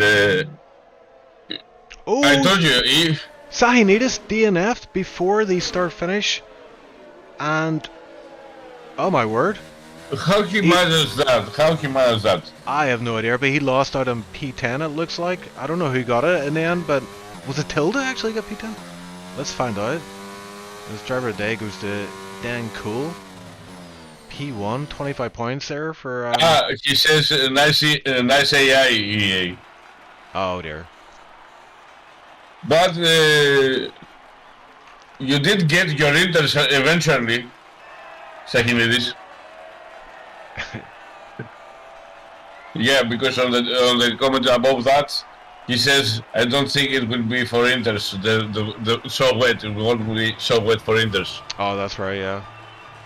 Well, it just goes to show the game. The game can be quite surprising in it, with the strategies. Sometimes, you hear rain and you think it's going to get wet. I've done races where it's been raining and it never goes wet. You're on the dry tire. It's very confusing. I raced that race on Spa. Spa, yeah, when that's the one I'm thinking of. The half track was wet, and the other half track was not. So even if I used inters, I was gaining in the sector 2, but I was losing on the other 2 sectors. Yeah, I did the same, and I actually switched back onto the dries. I don't know if you did, but yeah, inters were not the tire to be on at that point in the race, unfortunately. But it was raining, but it was not raining that much in order for the track to become wet. Yeah. It's the worst case scenario for me. Yeah, it was so hard to call, yeah. But Dan Cole brings it home, P1 for Sweden. Sweden also P7. France, Romain, P2. We've got Netherlands P3, Finland again P4, P5. That's a Desi and Meepo. Rest of the world get their first points with our gamers P6 finish, and yeah, I mean another one I just missed there with Boosted Mesk. It's P10. Let's go. That's another point on the board for Great Britain, but I think there's going to be a change up in the standings after that one, as Great Britain not having the best of showings there after their pretty dominant first race from Danico. And quickly going to switch here to the standings. Yeah, so the standings we see on screen at the minute, that's the standings after the first race. We will get that updated in a moment for the race we just watched. But before that, we're going to get to the interviews, and we have a guy in there ready. Actually, I'm going to bring in Boosted first. Boosted is Boosted. It's you're in the commentators booth here. P10. Who'd have thought it? Bringing Yeah, home the points for Great Britain on your own, man. Carrying the team in Singapore. There was a bit of confusion because I initially thought Joel was far enough ahead to keep P9, so I actually thought I was racing Tilda for P11, I guess. Yeah, would have been P11, trying to stay within his 3-second time sort of penalty that he had. And then, yeah, when we crossed the line, it came up P10. I was like, huh? And initially, again, I thought Joel had gotten like P9 or something because somebody had DNF to that. I thought I think it was Satanidis had a DNF in the last corner. And then, yeah, the results came up and that was that. So, yeah, very happy with my point. 1 point for Great Britain. Let's go. Not bad. So, where did Joel end up? I think he was P11. Yeah, that's right. He came P11, yeah, because of his penalty. I think he had a bit of some spins or something in the early stages of the race. To be fair, I was carrying wing damage for quite a lot of that as well, unfortunately, after a bit of a bump from behind coming into one of the corners. Yikes. That is not good. I was going to ask as well, but those conditions, we saw that in Tier 3 last season, Spa, remember that race? Where it was like wet but not wet. This track as well, we kind of attempted to go, to try to go on the softs at the end and just make them work until the end of the race. Obviously, we now know with hindsight that would have been the wrong call, but what was your thinking there when you knew that it was rain? I was pretty dead set on taking mediums up to the rain right from the get-go. During the race, there was like a couple of last-minute discussions where I double-checked, and some of the other lads were suggesting maybe we should go softs to finish with because we didn't think it would get wet enough. But I decided in the end to just stay out. And just in that moment when we were having that discussion, DRS got disabled as well, which kind of made the decision for us. So yeah, it was just a case of straight into the pit, straight up to the inters, and try not to spin. Yeah, well, I mean, it's a bit of a different experience from last year's track. I know the curbs are a bit less forgiving in this one, but I know you sometimes run interesting setups that kind of compensate for that. So, were did you find out yourself, or were you able to get up to speed pretty quickly? It wasn't too bad. I was doing my usual. I didn't fiddle about with the camber this time, so I was running right, left like a lot of the guys were. But I did have slightly higher ride height, front and rear. I can't remember exactly what it was, but a little bit higher than what would be considered normal. But again, that's just for jumping over curbs more than anything. There's one or two that are quite good to try and cut as much as possible. The first corner and the last corner are two sort of classic examples. Okay, well, congrats again. Well, we've got a few other interviews lined up there, but P10, I wanted to get that you in first because obviously that's the best position to finish in. Let's go. But Danny for P1 in the next race, just saying. Let's go. Well, yeah. Well, let's see. I mean, Great Britain, we're leading the standings. We've got the standings after the first race on screen there. Danny for Great Britain brought it home, and you guys were leading. But I think after that Singapore race, maybe there's going to be a change up there. But yeah, maybe a strong showing from Great Britain. We'll take the cup in the end. We'll have to wait and see. But yeah, Boosted, thanks for joining us in the commentators booth, and congrats again on that P10. Yep, thanks guys. Let's see. So, our gamer, you were next in line there. P5 in the end for you, man. Rest of the world gets their first points on the table. How you feeling after that one? Good. Should have been. I think I get a P6 because of penalty. Oh dear. Instead of P5, yeah. But yeah, it was a good race. A bit like confusing with the rain. I thought it would be. As soon as I thought the rain coming, I thought to stay out on the softs and maybe ride it out until the end. But like the next lap, it was so heavy I could not have any grip on the soft, so I just bit it. And I think I overcut Mepo and another guy, I don't know. But yeah, it was a good race. Yeah. Yeah, you just kept your head in the game. Got that pit stop strat right. Some guys were tempted to stay out on softs, but definitely not the right call. But hindsight's a great thing, isn't it? But it must feel good to score the first points for your team. And heading into the last race, Brazil, how are you guys looking at that one? Are you thinking more points on the table, bump you up a few spots on the standings? Yeah, I think we'd have been like much higher, but Fede had an issue and crashed into pit entry, so we could have more points than now. But yeah, we have Dice and Eagle Ghost, so two experienced drivers, top level, top drivers, champion caliber. So yeah, I think we'll be hopefully E5 by the end. Yeah, in the championship. Okay, well, we've got Varnola in the chat there, aka Fedivara. We're just talking there, looking good for points for today for the rest of the world team, but DNF'd in the. We just caught a glimpse of it. You DNF'd going into the pits.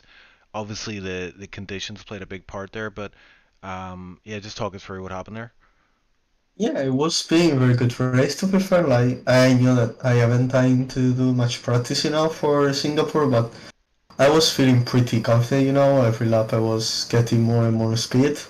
And yeah, after, the condition got tricky and yeah, actually I didn't expect that. Like he was pretty worthy, but yeah, pretty sad about that, because it was, as I say, it was being a very good race. Like the pace was there, and also like 3 laps I should have done with the Inters. But yeah, like I explained, the qualifying was also very good. P5, P6. I think it was P5. No, P4 actually. And yeah, I made a few mistakes, but yeah, it was very good session, and yeah, at the start I tried to get it, very cautiously. And yeah, I said about the, DNF, because I would have been, both me and AR Cameron points. Well, what I was going to say, there was a battle we caught on stream then. It was Dan Cool for Team Sweden, and yourself were battling pretty hard there for a number of laps. The guy seems very, very fast. Obviously, we haven't seen him in SLR before. It's his debut performance, but yeah, just talk us about that battle a wee bit. I mean, you say you have pace, but he was able to get that move done in the end then, so. Yeah, great base from him, and also he made, a few clean overtakes against me and Meepo. But of course, like at the moment, I wasn't really pushing because I just wanted, to manage the tires, and also I knew that he was also using a lot of battery because I could see, his rear wing just flashing.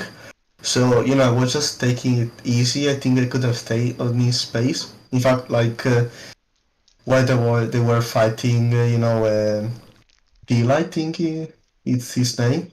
I don't remember now, but against Meepo. I was just recovering a ERS for a, overtake at the end. But yeah, credits to him for the strategy, because we were speaking also with Dice and AR about pitting or not. But like we didn't think the rain would have been, so bad at the end. So I tried the undercut on him, and after the rain, I had to pit again, and yeah, I crashed. But yeah, very good pace by him. He was very, very good and clean driver, it looks like. Yeah, seems like a very fast driver. He he's had a few issues in the races, but he's was able to recover there quite well in Singapore. But yeah, guys, great to see you get points on the table. That's obviously going to do you wonders for the cup.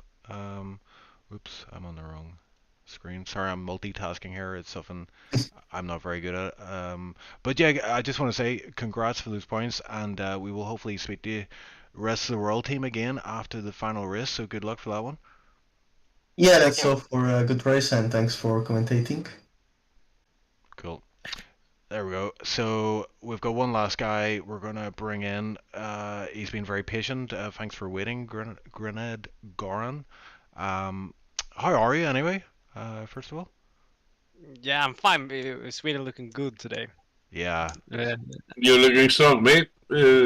Nice, solid races for all the team members. Yeah, we all are so too, far. Yeah, Fatrizis isn't with us, and even Torske is away, I think. So yeah, we just me and the cool guy, or Jonas. So, what did you think about the wet conditions?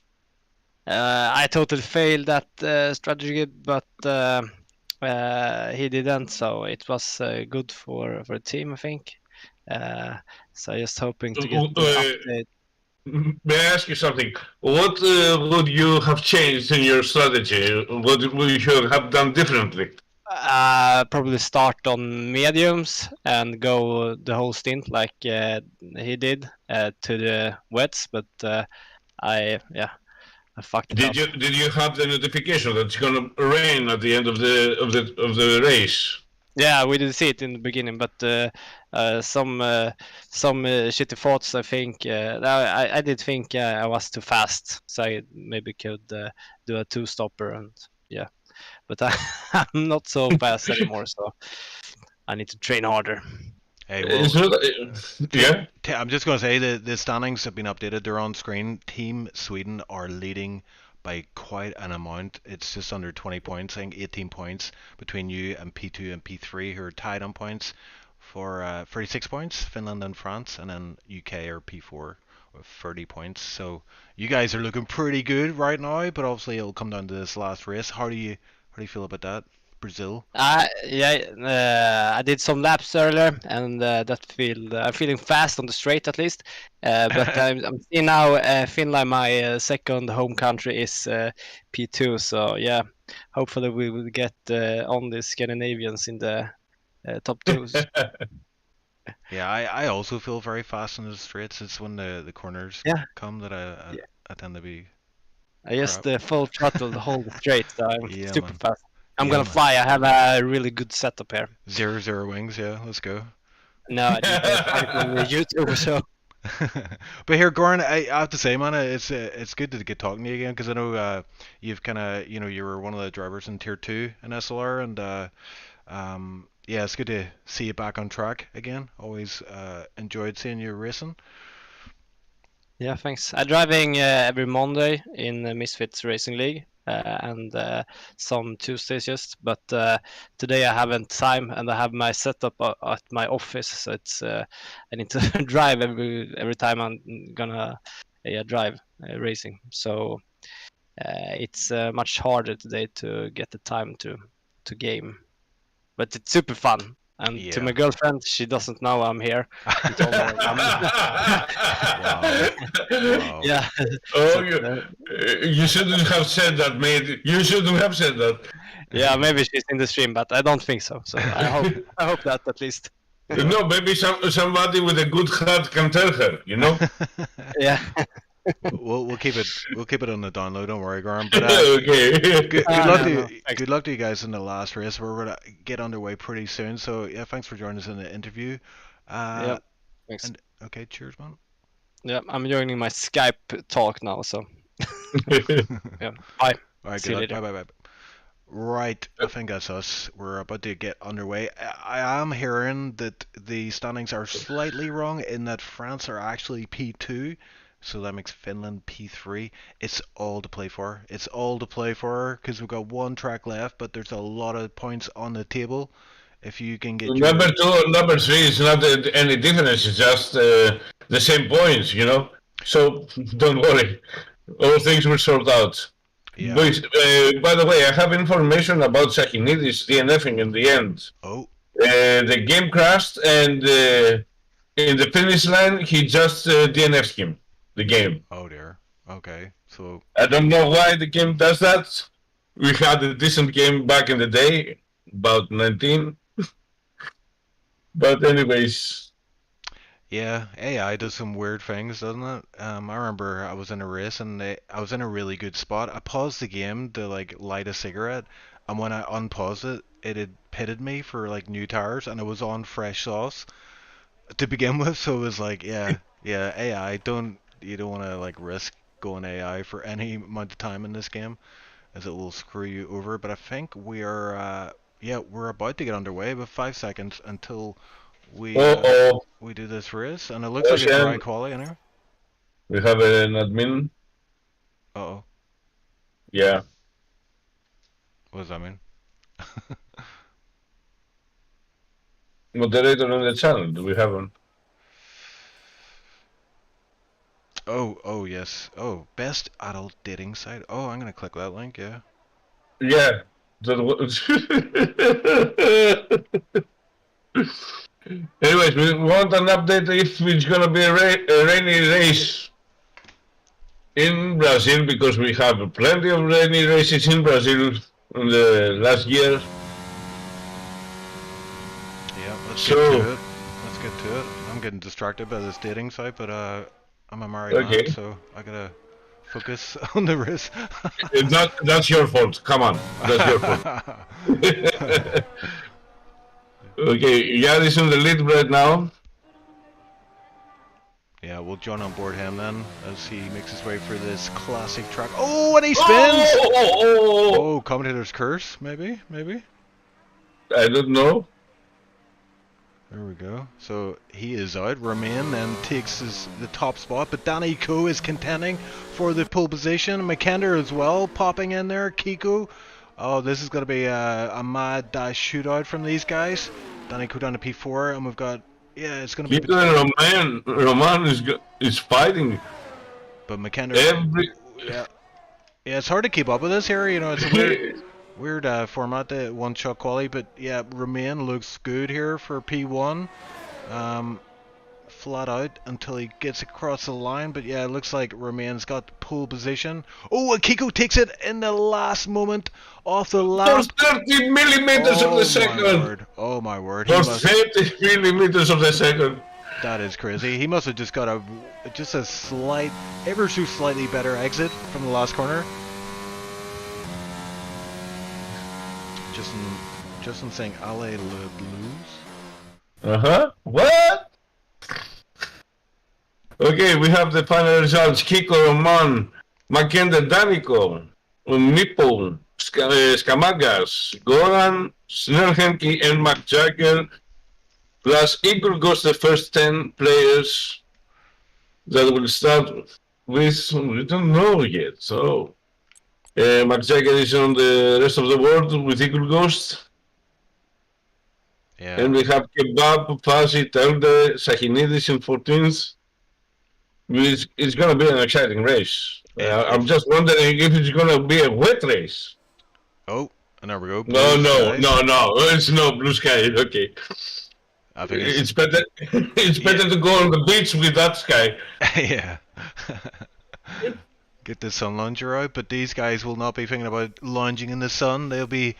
This is the grand finale of the Nations Cup. It's all to play for, but Team France putting himself in a solid spot. Are they going to take the cup in the final race? They're currently P1, P2, but a lot can happen in the race, so we're going to get to it pretty soon. 10 seconds until we join them, but yeah, Team France looking solid there. They got the front row lockout. We're going to get a formation lap underway here, so we're going to have a look through the field. I also saw Fuzzy out-qualified Wimpy. Wimpy having a pretty terrible qualifying lap there. Must have had an issue there, but yeah, Team France 1-2, Finland P3, Great Britain P4, Finland P5, Greece P6, and then got Sweden. It's a pretty mixed up grid here, and Netherlands. Top driver. But you have to see the choices in the tires. Yeah, that's true. Yeah, Nico is starting with the medium, but Roman is going with the soft. Different strategy. I don't know why. Maybe they have something in their mind. I think that's pretty sensible. If you think about it, they split the strategy, so there's not going to be any double stacking. I mean, they could have just pitted a lap apart, I suppose. But I think this is good. I mean, if Kiko lets Romain go to get the best out of those soft tires, they could work quite well together, because that means Romain could actually pull Kiko with that DRS and give him a bit of extra pace. But look at McKender. McKender's tier 1 driver. He's a tier 1 champion of last season, and he's sitting there in P3, and he's a wise old head. And Danico as well. He was a contender for that tier 1 championship last season, and he's currently P4. Mipo P5 for Finland, and we can't rule out these guys as well. For Greece, Skama, or can you say Skamagas. Yep, you make it sound easy. Skamagas is on the soft. Also, soft tires are The last two contenders, Yari and Dankula. So we will have to wait and see what they have installed for us in this race as the cars getting ready to go on the starting position before the lights turn black. Yeah, there we go. The lights are up. 4 lights, 5 lights, and we've got green lights, and it's away we go. Actually, it's not. They get held on the grid for a little bit there as the lights went out. Bit of a delay there, but it looks like France off to a decent start, and they're trying to block out that front row position going into turn 1, and they've done it successfully. Look at that, Romain out in the lead already on those soft tires. So that's what I was talking about. If Romain can get these soft tires, get the best out of these soft tires, it's going to be P1. He's going to be able to make the most benefit from those, and really it's all down to Kiku then to defend from Mikander and Daniko and Mipo and Goran and so on throughout the grid there. So pretty clean start for most people, it looks like. Yeah, I didn't see any spawns, but Parsi and Igor have dropped down to the 16th and 17th place. Yeah, so they didn't get the best of starts. Then Cool on those softs along with Jari, obviously having an issue in the qualifying, so started pretty much on the back row of the grid, and they'll be looking to make a move, so maybe we'll keep an eye on that. But look at this this train up front.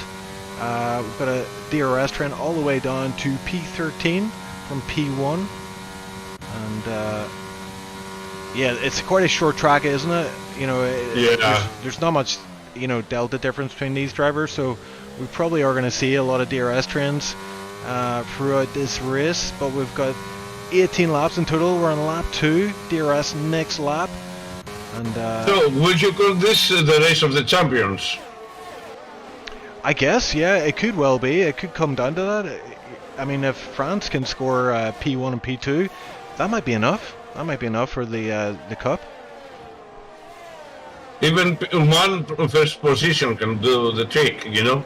Yeah. Wimpy is out. Wimpy is out. Wimpy is out for the 3rd race in a row. He is not going to be happy about that. And Tilda as well, having an issue on track. He's spinning all over the show in P15, so not the finest hour from him. Fuzzy not last anymore. Until the span or something, because I saw him going very, very slow. Yeah. He's currently in last position there. Oh, He has Kebab. He has Oh, Kebab is off. Yeah, Wimpy's out of the session, but Kebab as well. He's had an issue there. The last turn, DRS is disabled, and yeah, the guys at the back having real big issues here, keeping it together. But up front, it's Team France looking good. So DRS is enabled. Everyone behind P1 is going to get DRS right down to P5, and then we've got a bit of a break to P6. Bit of a gap opening up there, so P6 will not get DRS if he's outside of that 1 second range. The DRS train behind him goes all the way back to P9. Okay, now Roman can do the so-called rabbit. With 2 cars off, Schnell and Dice, both cars spinning there. I wonder if that was a bit of contact. So Snell dropped down a few positions. Look at that. Jari and Den Cool from the last row of the grid are now in P9 and P10 on those softs. Yeah, they're taking advantage of the soft compound. They are faster. All they have to do is maintain the pace long enough to gain enough positions to go on the fresh mediums and get the most out of them with a high quality pace. Yeah, and Schnell again having an issue. It looks like once you spin, it's tough to get the tires down to the normal temperature range. As both Dice and Snell, we saw that earlier incident, now struggling again with these tire temps. But I have to go up front. Oh, Sahanides, there is a swap there. Was the 2 Greece drivers, so switcheroo. Okay, in my mind now Roman has to play the so-called rabbit to pull the Kiko in fast laps in order to save the tires, to save the fuel, to save the ERS.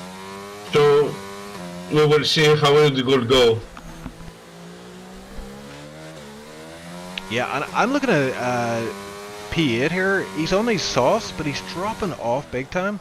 And I'm wondering, are these softs, like after 3 laps, would they be struggling this early in the race? I mean, I know it's a 25% race, but you wouldn't expect him to drop off so early on lap 5. Oh, and there is a move up ahead. It's Sahinidis on Team Sweden's Goran, and yeah, Sahinidis gets that move done. So Sahinidis all of a sudden has a burst of pace, and he's got 2 positions, and he's got himself up to P6. But let's have a look at this DRS train up front. It's Mipo P5, Danny Ko P4, Bakander P3, and then the 2 French guys up front. And I'm going to have a look at Kiku's POV here, because I suspect that those softs are going to start dropping off around about now. So there's, in my opinion, Roman should have been a lot farther than this.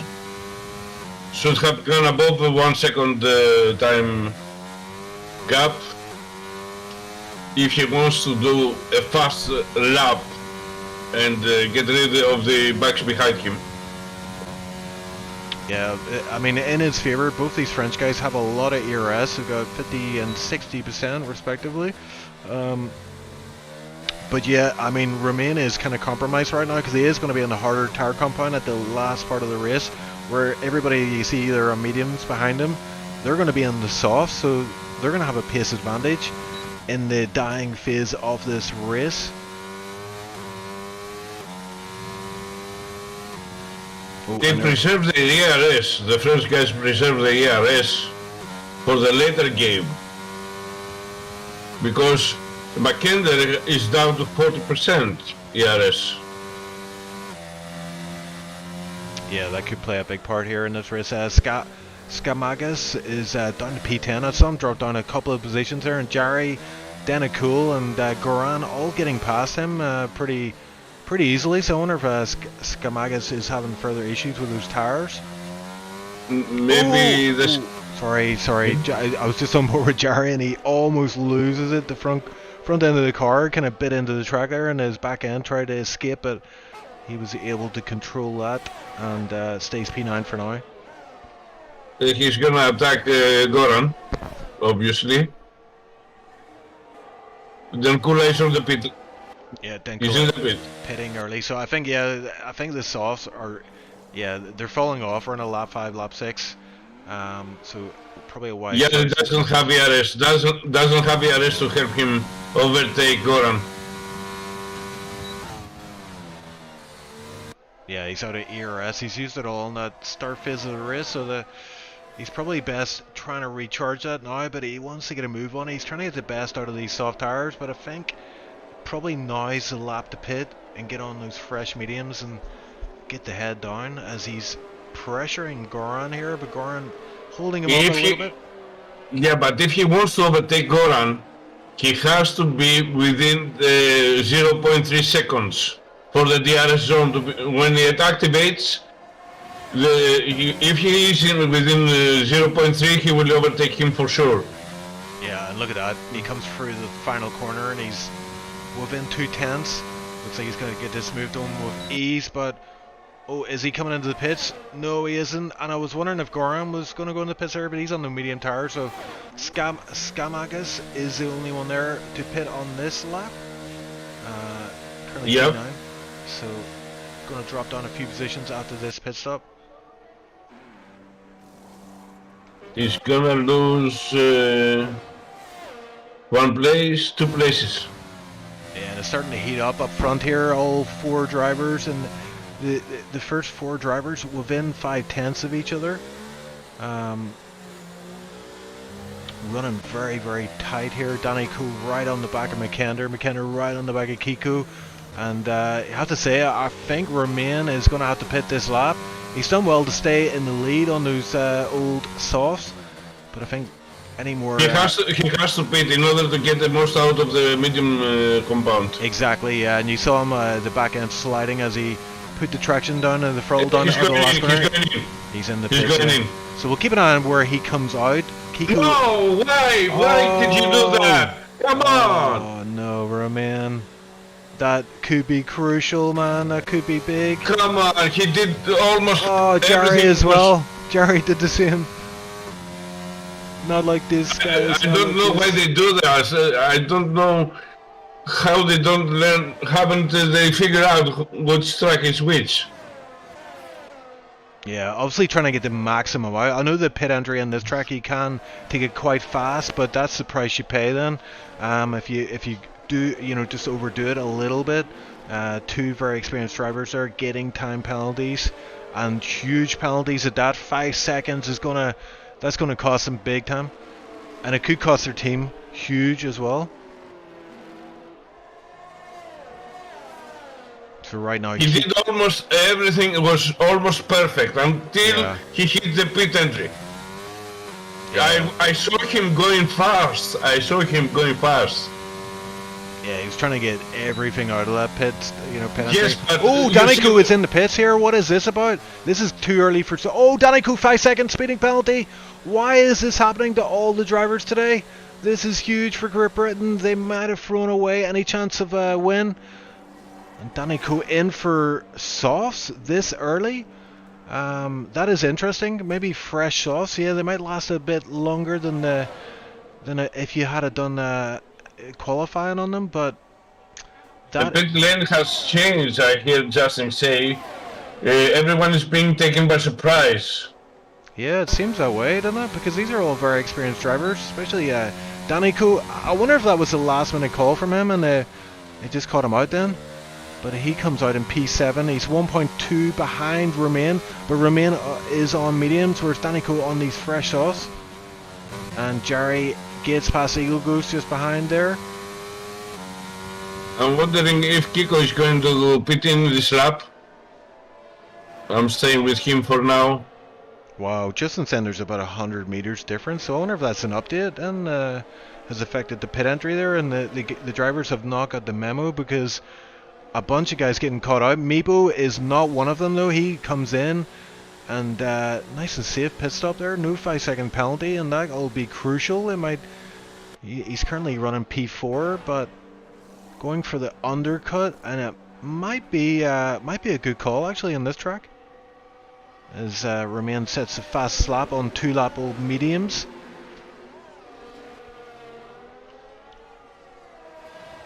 Meepo slots out in looks like P7, maybe might come out behind Dan Cool. Actually, Meepo coming out in P7, just ahead of Dan Cool then. So he's on those soft tires. That'll be crucial. You don't want to get stuck behind a medium runner on those fresh sauce. Wants to make them count. So what has he got? He's got Danico ahead on with 5 second penalty. Romain ahead on 5 second penalty, and then the top 4 guys still have to pit. So Meepo in a really good spot here.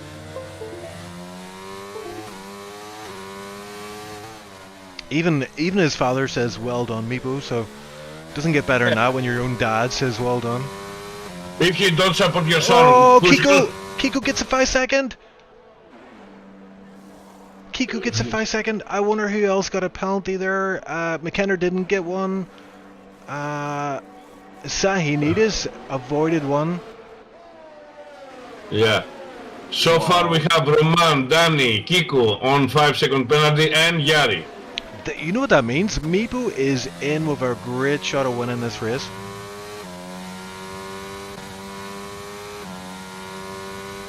Yeah, as it stands, Meepo is winning this race. I don't want to curse him, but that's how it looks right now. He's looking good for the win. Yeah, he's looking good, but he has to flat it out a little bit more. Yeah, his tires might fall off at the end of this stint, but Because he's losing first position for tenths of the second. oh dear. Right oh now. dear. Yeah, he needs to get a move on here. Yeah, his About tires, 1 second, he's almost 1 second out. his tires should be up to 10 by now, I would say. So we might see that gap come under control a little bit here. But he does have very fast guys ahead of him, Kiko and Danico, of course, and then Romain on those old mediums. Well, fresh mediums, I would say, but 3 laps. Not in their prime, that's for sure.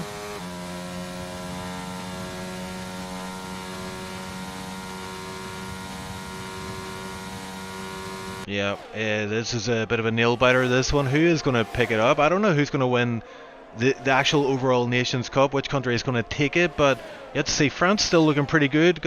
And there is a move there. Danny Coe gets a move. He sends it down the inside on Romain.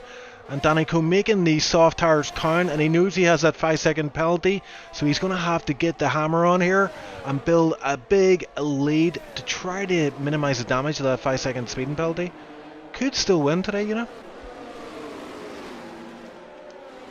Let's check as the second penalty, multiple warnings. Okay, Meepo is 3 seconds back from Kiko. Yeah, let's have a look at that gap to leader. So Meepo is 5.2 from Danny, so that's all there is in it, 2 tenths. And Meepo could win this race if he can get that gap down. But Danny Coe, you have to say, now that he's got past Romain, looking in a great spot here. Although Romain is very, very close on the back of Danny, and Danny's ERS light is derating, so that means he is very low in his ERS. As McKenna sets the fastest lap off the race, 109 flat. We're gonna see a move from Romain here. He doesn't have quite enough in the tank to get that move done. So he has to wait for the big straight. After the final turn, he will have to attack there. Yeah. Yeah, and Danny Coe has the advantage of these. Oh, and there's a car off. It looked like Poland, maybe? Yeah, Team Poland in last position, not having a good time out there. But Danny Coe out front, trying to build up this gap.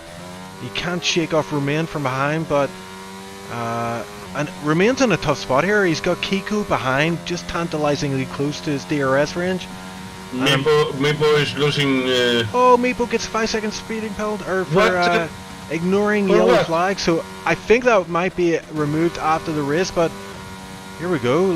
Meepo gets overtaken by Dan Cole. So Dan Cole making big gains, even though he's on these mediums, able to get that move done on Meepo. So that's interesting. So are we seeing Dan Cole making a play for the lead of this race? Let's have a look at the leader. The gap to leader is 6.1. Dan Cole doesn't have a penalty. If he can get that gap to leader down to under 5 seconds, he will win this race for Sweden. He's on the medium, sir. I don't know if he's gonna have enough time to close the gap. Yeah, his ERS is depleted, so I think a big factor might be that the softs might fall off, or the mediums will last a bit longer, and maybe that's all it'll take for Dan Cole. But we'll have to see. There's only 3 laps left. Yet again, Kiko is only 3 laps short. Okay, maximum Meepo is on 4. I don't know. I can't say. Oh, Romain right on the... Oh, and he touches and it sends Danny off. Danny's into the wall and is retired on track as a DNF. So Romain actually tagging the back of Danny Coe and causing a DNF to the guy who was leading a race. That is highly controversial. I didn't see the whole thing, but I did pick up a little bit of contact there, and that's all you need is a bit of a tap under heavy braking. And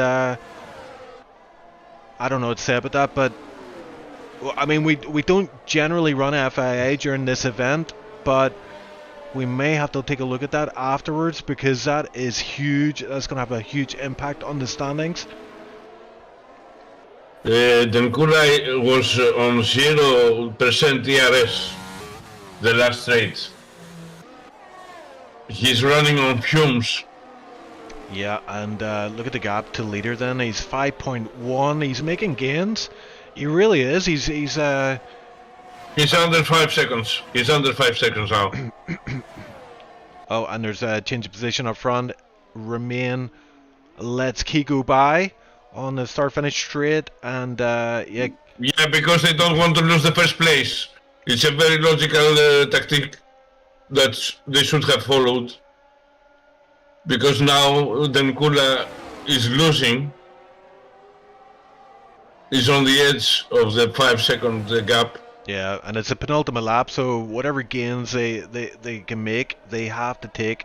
They have to make a roll the dice here because they want the fastest guy in the lead and to pull a P2 up, but it's those 5-second penalties that both of those drivers have.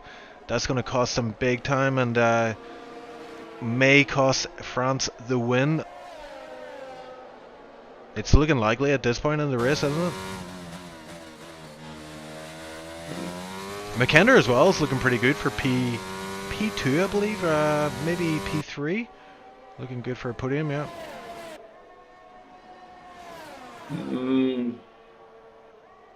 I don't know about the podium, but it's gonna be higher, 4 or 5, maybe, because of the penalties they have.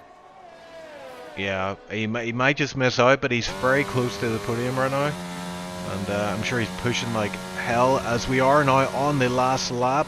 Things have died down a little bit. I mean, there's no real contention between these two guys for the win. Looks like Kiko's I'm waiting for the Kula to see if he's gonna be inside the 5-second gap. Yeah, it looks like he's done enough here, but obviously we've got the infield section of this track to complete, and he's actually gaining time here in the infield section. Oh, and there's a yellow flag. I don't know who that is. I think it's Kebab. I think. And Denko. Oh, Denko got a bit of a twitch on the steering. That's lost him some time, but I think he's good for the win here. 4.6 is the gap as he goes through the final corner. And yeah. He's gonna go for it, but he has no ERS that I was talking about. The ERS is a mystical weapon. Oh, and he missed out on it. Yeah, he does. Oh, by 0.060. Wow. So Kiko actually takes the win in that race. Who would have thought it after that 5-second speeding penalty for both French drivers? And I have to say, Romain as well with that tag of Danny. I wonder what's going to happen there. But we will we'll look at the provisional standings after the race. We've got our best guys with their calculators out, furiously trying to work out what the standings are. But we'll have a chat with some of the drivers and get their perspective after this race once we see the final race standings. McKender just missing out on that podium as well, but P5 goes to Greece with Sahinidis. Great performance there. Meepo unusually struggling a little bit there. Meepo P6, so strong enough finish from him, but he was at one point in contention for the win. Jarry, damage limitation from him, and I have to say that the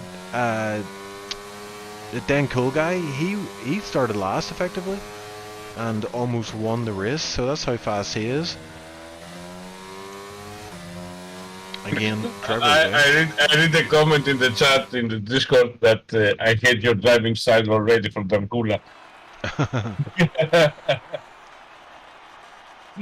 It's good to have nice vibes in the atmosphere after this kind of races. Besides, it's about fun at the end of it. Yeah, that's it, isn't it? Yeah, it's all about fun.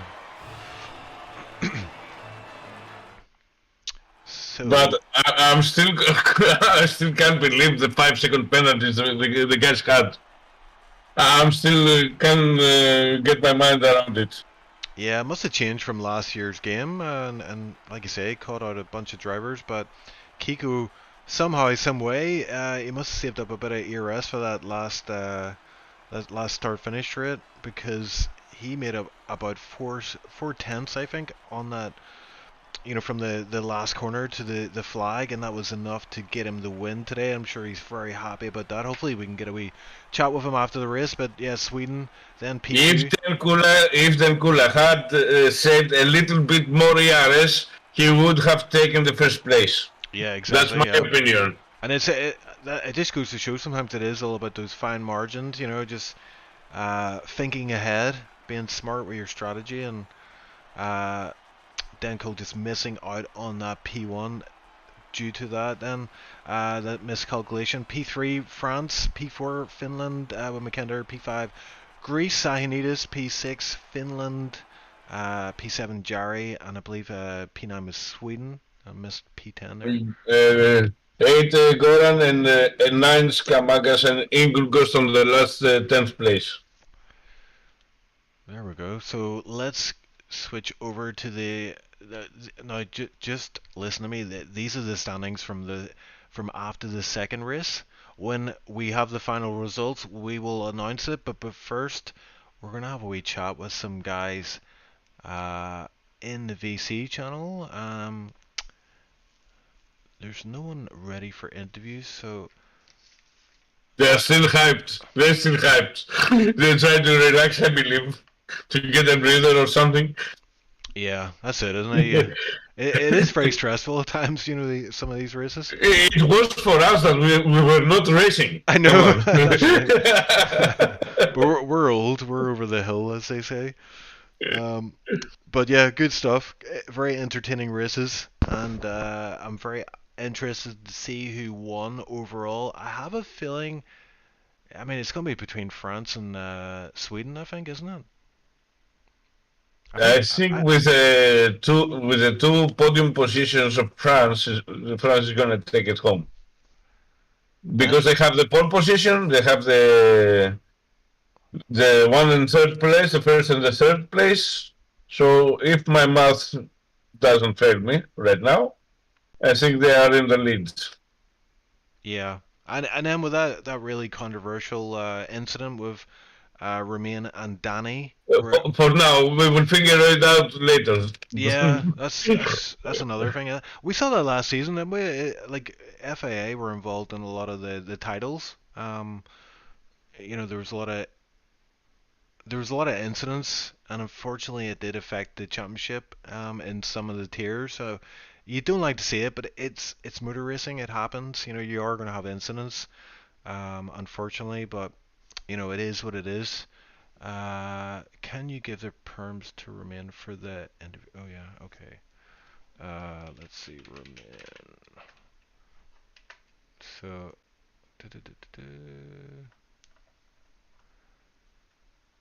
I just have to get. Okay, there we go.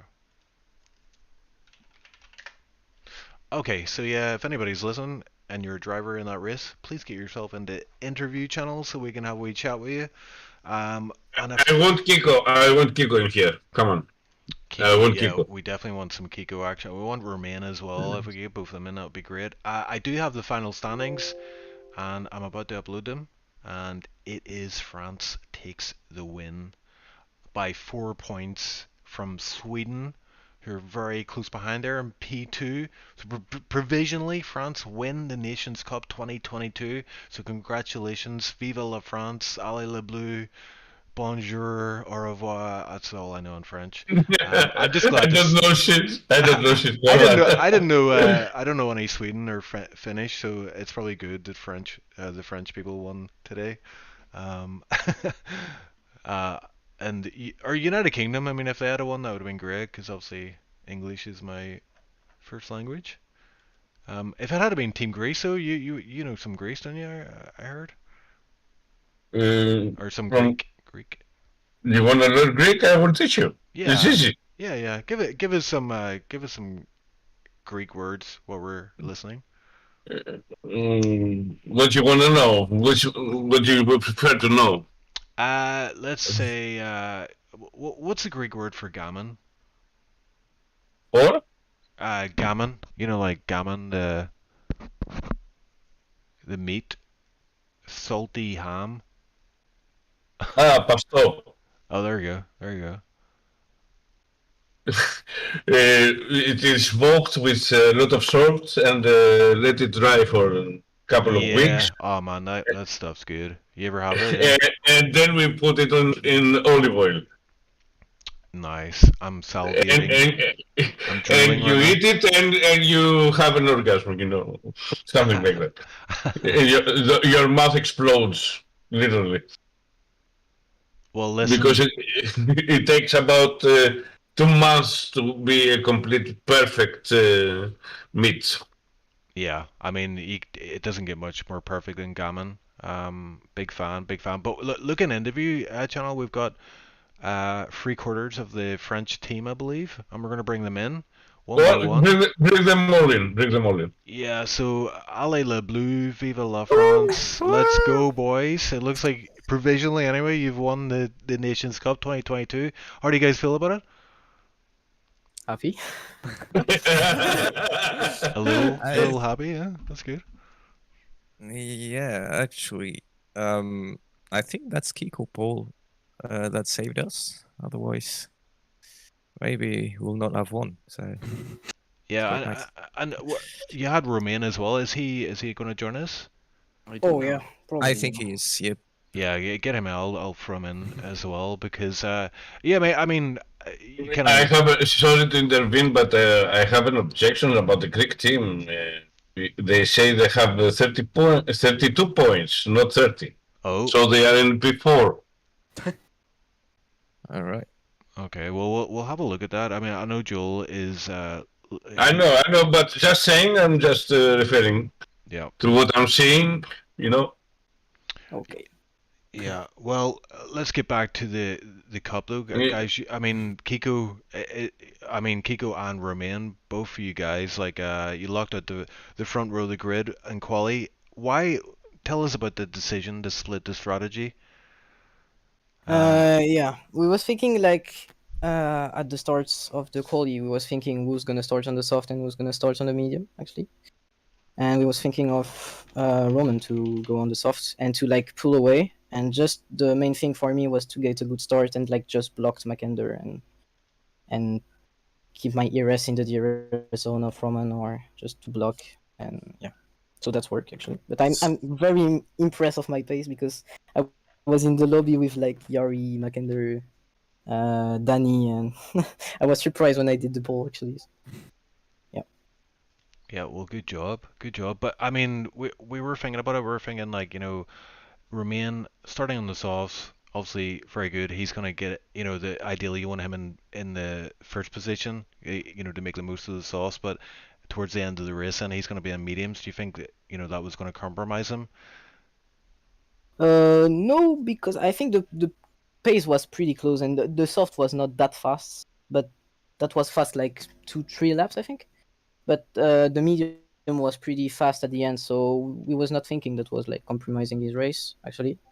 But yeah, the main thing was like the 3-4 first lap actually, just to keep the DRS and the DRS and the 1 and 2 position actually. Okay. And how did you like? Obviously, it's a team event. Matt Lapata picked up points previously. Romain obviously playing his part, and just not racer. I mean, you had some solid races there. We saw a bunch of guys get caught out by the penalties in the pits. What? Tell us about that. Actually, yeah, pit lane line changed. I think in Brazil. Yeah. Like it used to be the second one, and now it is the first one. So everyone got caught up with the penalty, and you could see this on stream actually. So Okay, I'm gonna be the bad guy here. Okay. Yeah. That means lack of practice. Oh. I don't know. I did not practice. I'm gonna be the bad guy here. I told you that. Yeah, the honest journalist. Yeah, I got it. Actually, the main thing about the practice is not about like the pit lane, so yeah, that's not like changing. More like the pace. Yeah, and by practice, I don't mean the time trial. No, Oh, like yeah. like short quali or stuff like this. Yeah, just And a free practice as well. yeah. And like I was not thinking about like the change, this little change, because like that was fucking useless to change this. But yeah, I don't know. I'm not Codemaster, so I don't know. Maybe they adjusted the pit lane according to the normal track. Yeah, maybe. Yeah, probably. Because I saw plenty of 5-second penalties in Holland and in Brazil. Oh yeah. A lot of mistakes in the pit entry. That's why I am asking, because if you had 6 players and you divided the 2 players to play each race, then the 2 players would know the limits of the pit lane. Yeah. I told you I'm the bad guy here. Just saying, even if we didn't practice, we still won the competition. So Oh. It's not. Shots fired. It's These guys don't need to practice. They just win cups and tournaments. Tiers. we just did a Singapore practice, and even then it was full wet, and we were doing 360s. So I told you because it's for me. It's not looking good when you have a perfect, almost perfect race to get the 5-second penalties out of this technicality. In my point of view, okay. In my point of view. Sorry about that. I'm not gonna lie, I said some bad things in French in the VC, but no one hear it, so... It is expected. It is expected. I know that. You don't want to hear me, okay? When shit happens, you don't want to hear me. Yeah, I was mad as fuck at the end, but yeah. Then we found out we won, so it was all fine. Were you all in VC together then, working together? Yeah. All right. We were playing Jeff towards the end. Okay, guys, congratulations about your win. And I know there's going to be an investigation about the incident with Danny. Nah, that's just So- a skill issue. He spun on himself. So for now, take the win, be happy, drink champagne or something. I don't know what you're gonna drink. Maybe Red Bull or something.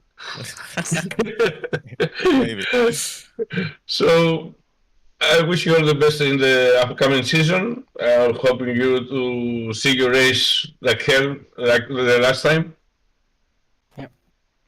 Yeah, appreciate it, guys, and congrats on the win. That's huge. Obviously, a lot of fast drivers out there today, but you guys came out on top with no practice as well. That's really depressing for me to hear because I have to practice so hard to even get in the top 10.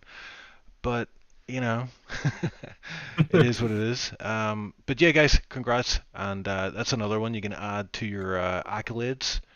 Kiko, obviously, Tier 2 champion. He's now the Gammon Cup, the Nations Cup champ as well, just in our racer. I'm sure that'll feel good for you, man. And Lamar Pilot, after a tough season last season, you got a title to your name again. I think you have constructors as well, didn't you? Yeah, constructors as well, yeah. Wow, there you go, man. You're gonna have to get a bigger trophy cabinet. He did a solid race. He did a solid race today. Yeah. In my point of view. Yep, points mean prizes, and it all added up in the end. It's quite close in the end, actually, just 5 points between you and Team Sweden. Yep. So, yep, you did well, and congrats. Hopefully, we'll see a return from Team France in the next Nations Cup. But until then, guys, thanks for joining us, and goodbye. Merci. Goodbye. Thanks. Au revoir, as they say in France. Hey, you know, a little bit of French, so. Yeah. French, sorry. I did 5 years in school, and I literally can just say, like, hello and goodbye. Yes, that's perfect. You don't need anything more. There is some. I'm a wee bit distracted here because there is some talk about a certain driver for a certain team today that was possibly shouldn't have been in the event today, but we'll look at that afterwards. But possibly there might be some changes to the final standings. But Babylus, like, I mean, just talk about the event as a whole. How did you find it? Of course, it was very interesting. We saw a lot of different strategies applied to separate teams inside of a race. For example, the most intriguing race for me was in Singapore when you had the one-stop strategy that you had in mind. For example, you go medium soft, but you have the weather coming at the end of the race, making the track wet, so you had to pit for inters. I think who was the last one that changed to inters? I don't remember right now. If he had pitted a little bit earlier, he would be in the podium position. Yeah. And that's it. It all comes down to those, like, you know, we say, like, Matt LaPilot, you know, he picked up a handful of points, and I'm sure they played a big part today, you know, even like a P8 or P7.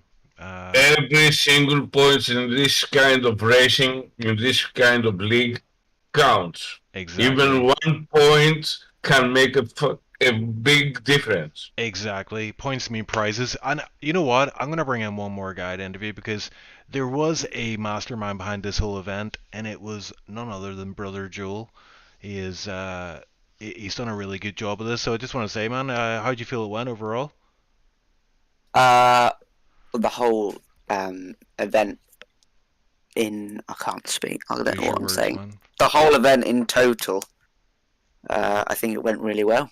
Yeah. With some good racing. I have to watch the stream back, but it sounded like it was some decent overtaking, and I think the weather made it a bit spicy, especially in Singapore as well. So yeah. But yeah, we were a bit concerned about the weather. You know, we didn't want all wet races, but it worked out in the end. Especially, like you say, Singapore. It really threw a spanner in the works and made things super interesting. Yeah, with strategy as well. But I mean, in terms of Great Britain, wasn't the best. Thought we started really well, but yeah, my wheel disconnected 3 times in that first race at Netherlands, and then during the quali lap at Singapore, I had no force feedback, so I span because I didn't know it was coming because I can't tell when there's no feedback from the wheel. But yeah, it was a pretty poor races from me. But anyway, the whole event in total, I think it was a good success, and we'll probably do it again next year. Yeah. Even sooner. Okay, that doesn't matter. But I have to ask you something. If you see the stream, and you pick up a driver out of your hat right now, who would you pick?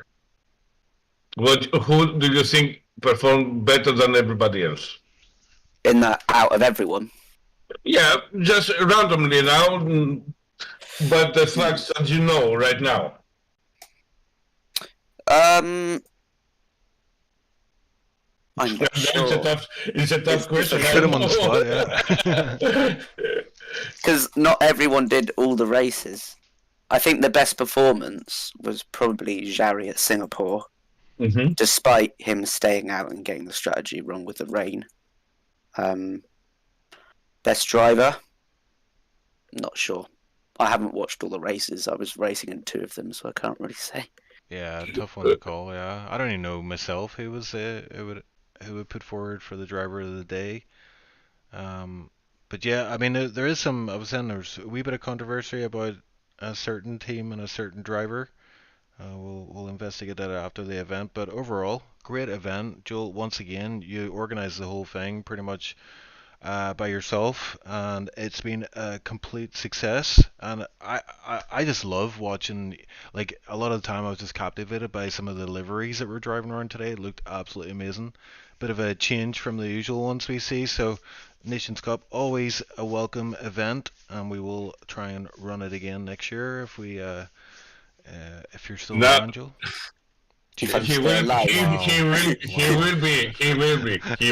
I said if you're still around, but I didn't say if you're still alive. I heard if you're still alive. Jeez, that's a bit morbid. Even if he die, I will dig him up to organize things. Come on. Dig him up to organize. Yeah, I can do that. Trust me, I can do that. There's no escape, Joel, even in death.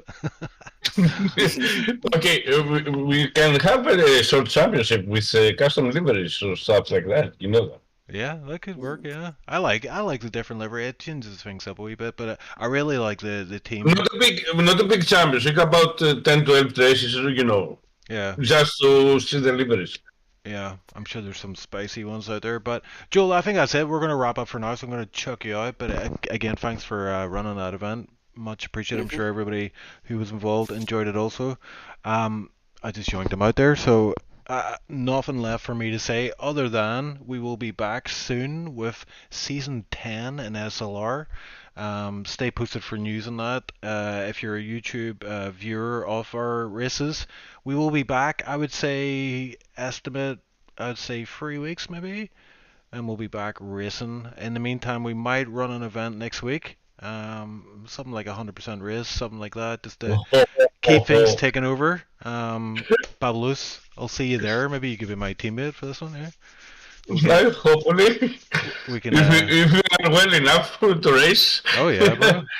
Old guys got to be represented. Yeah. You should be the one in charge.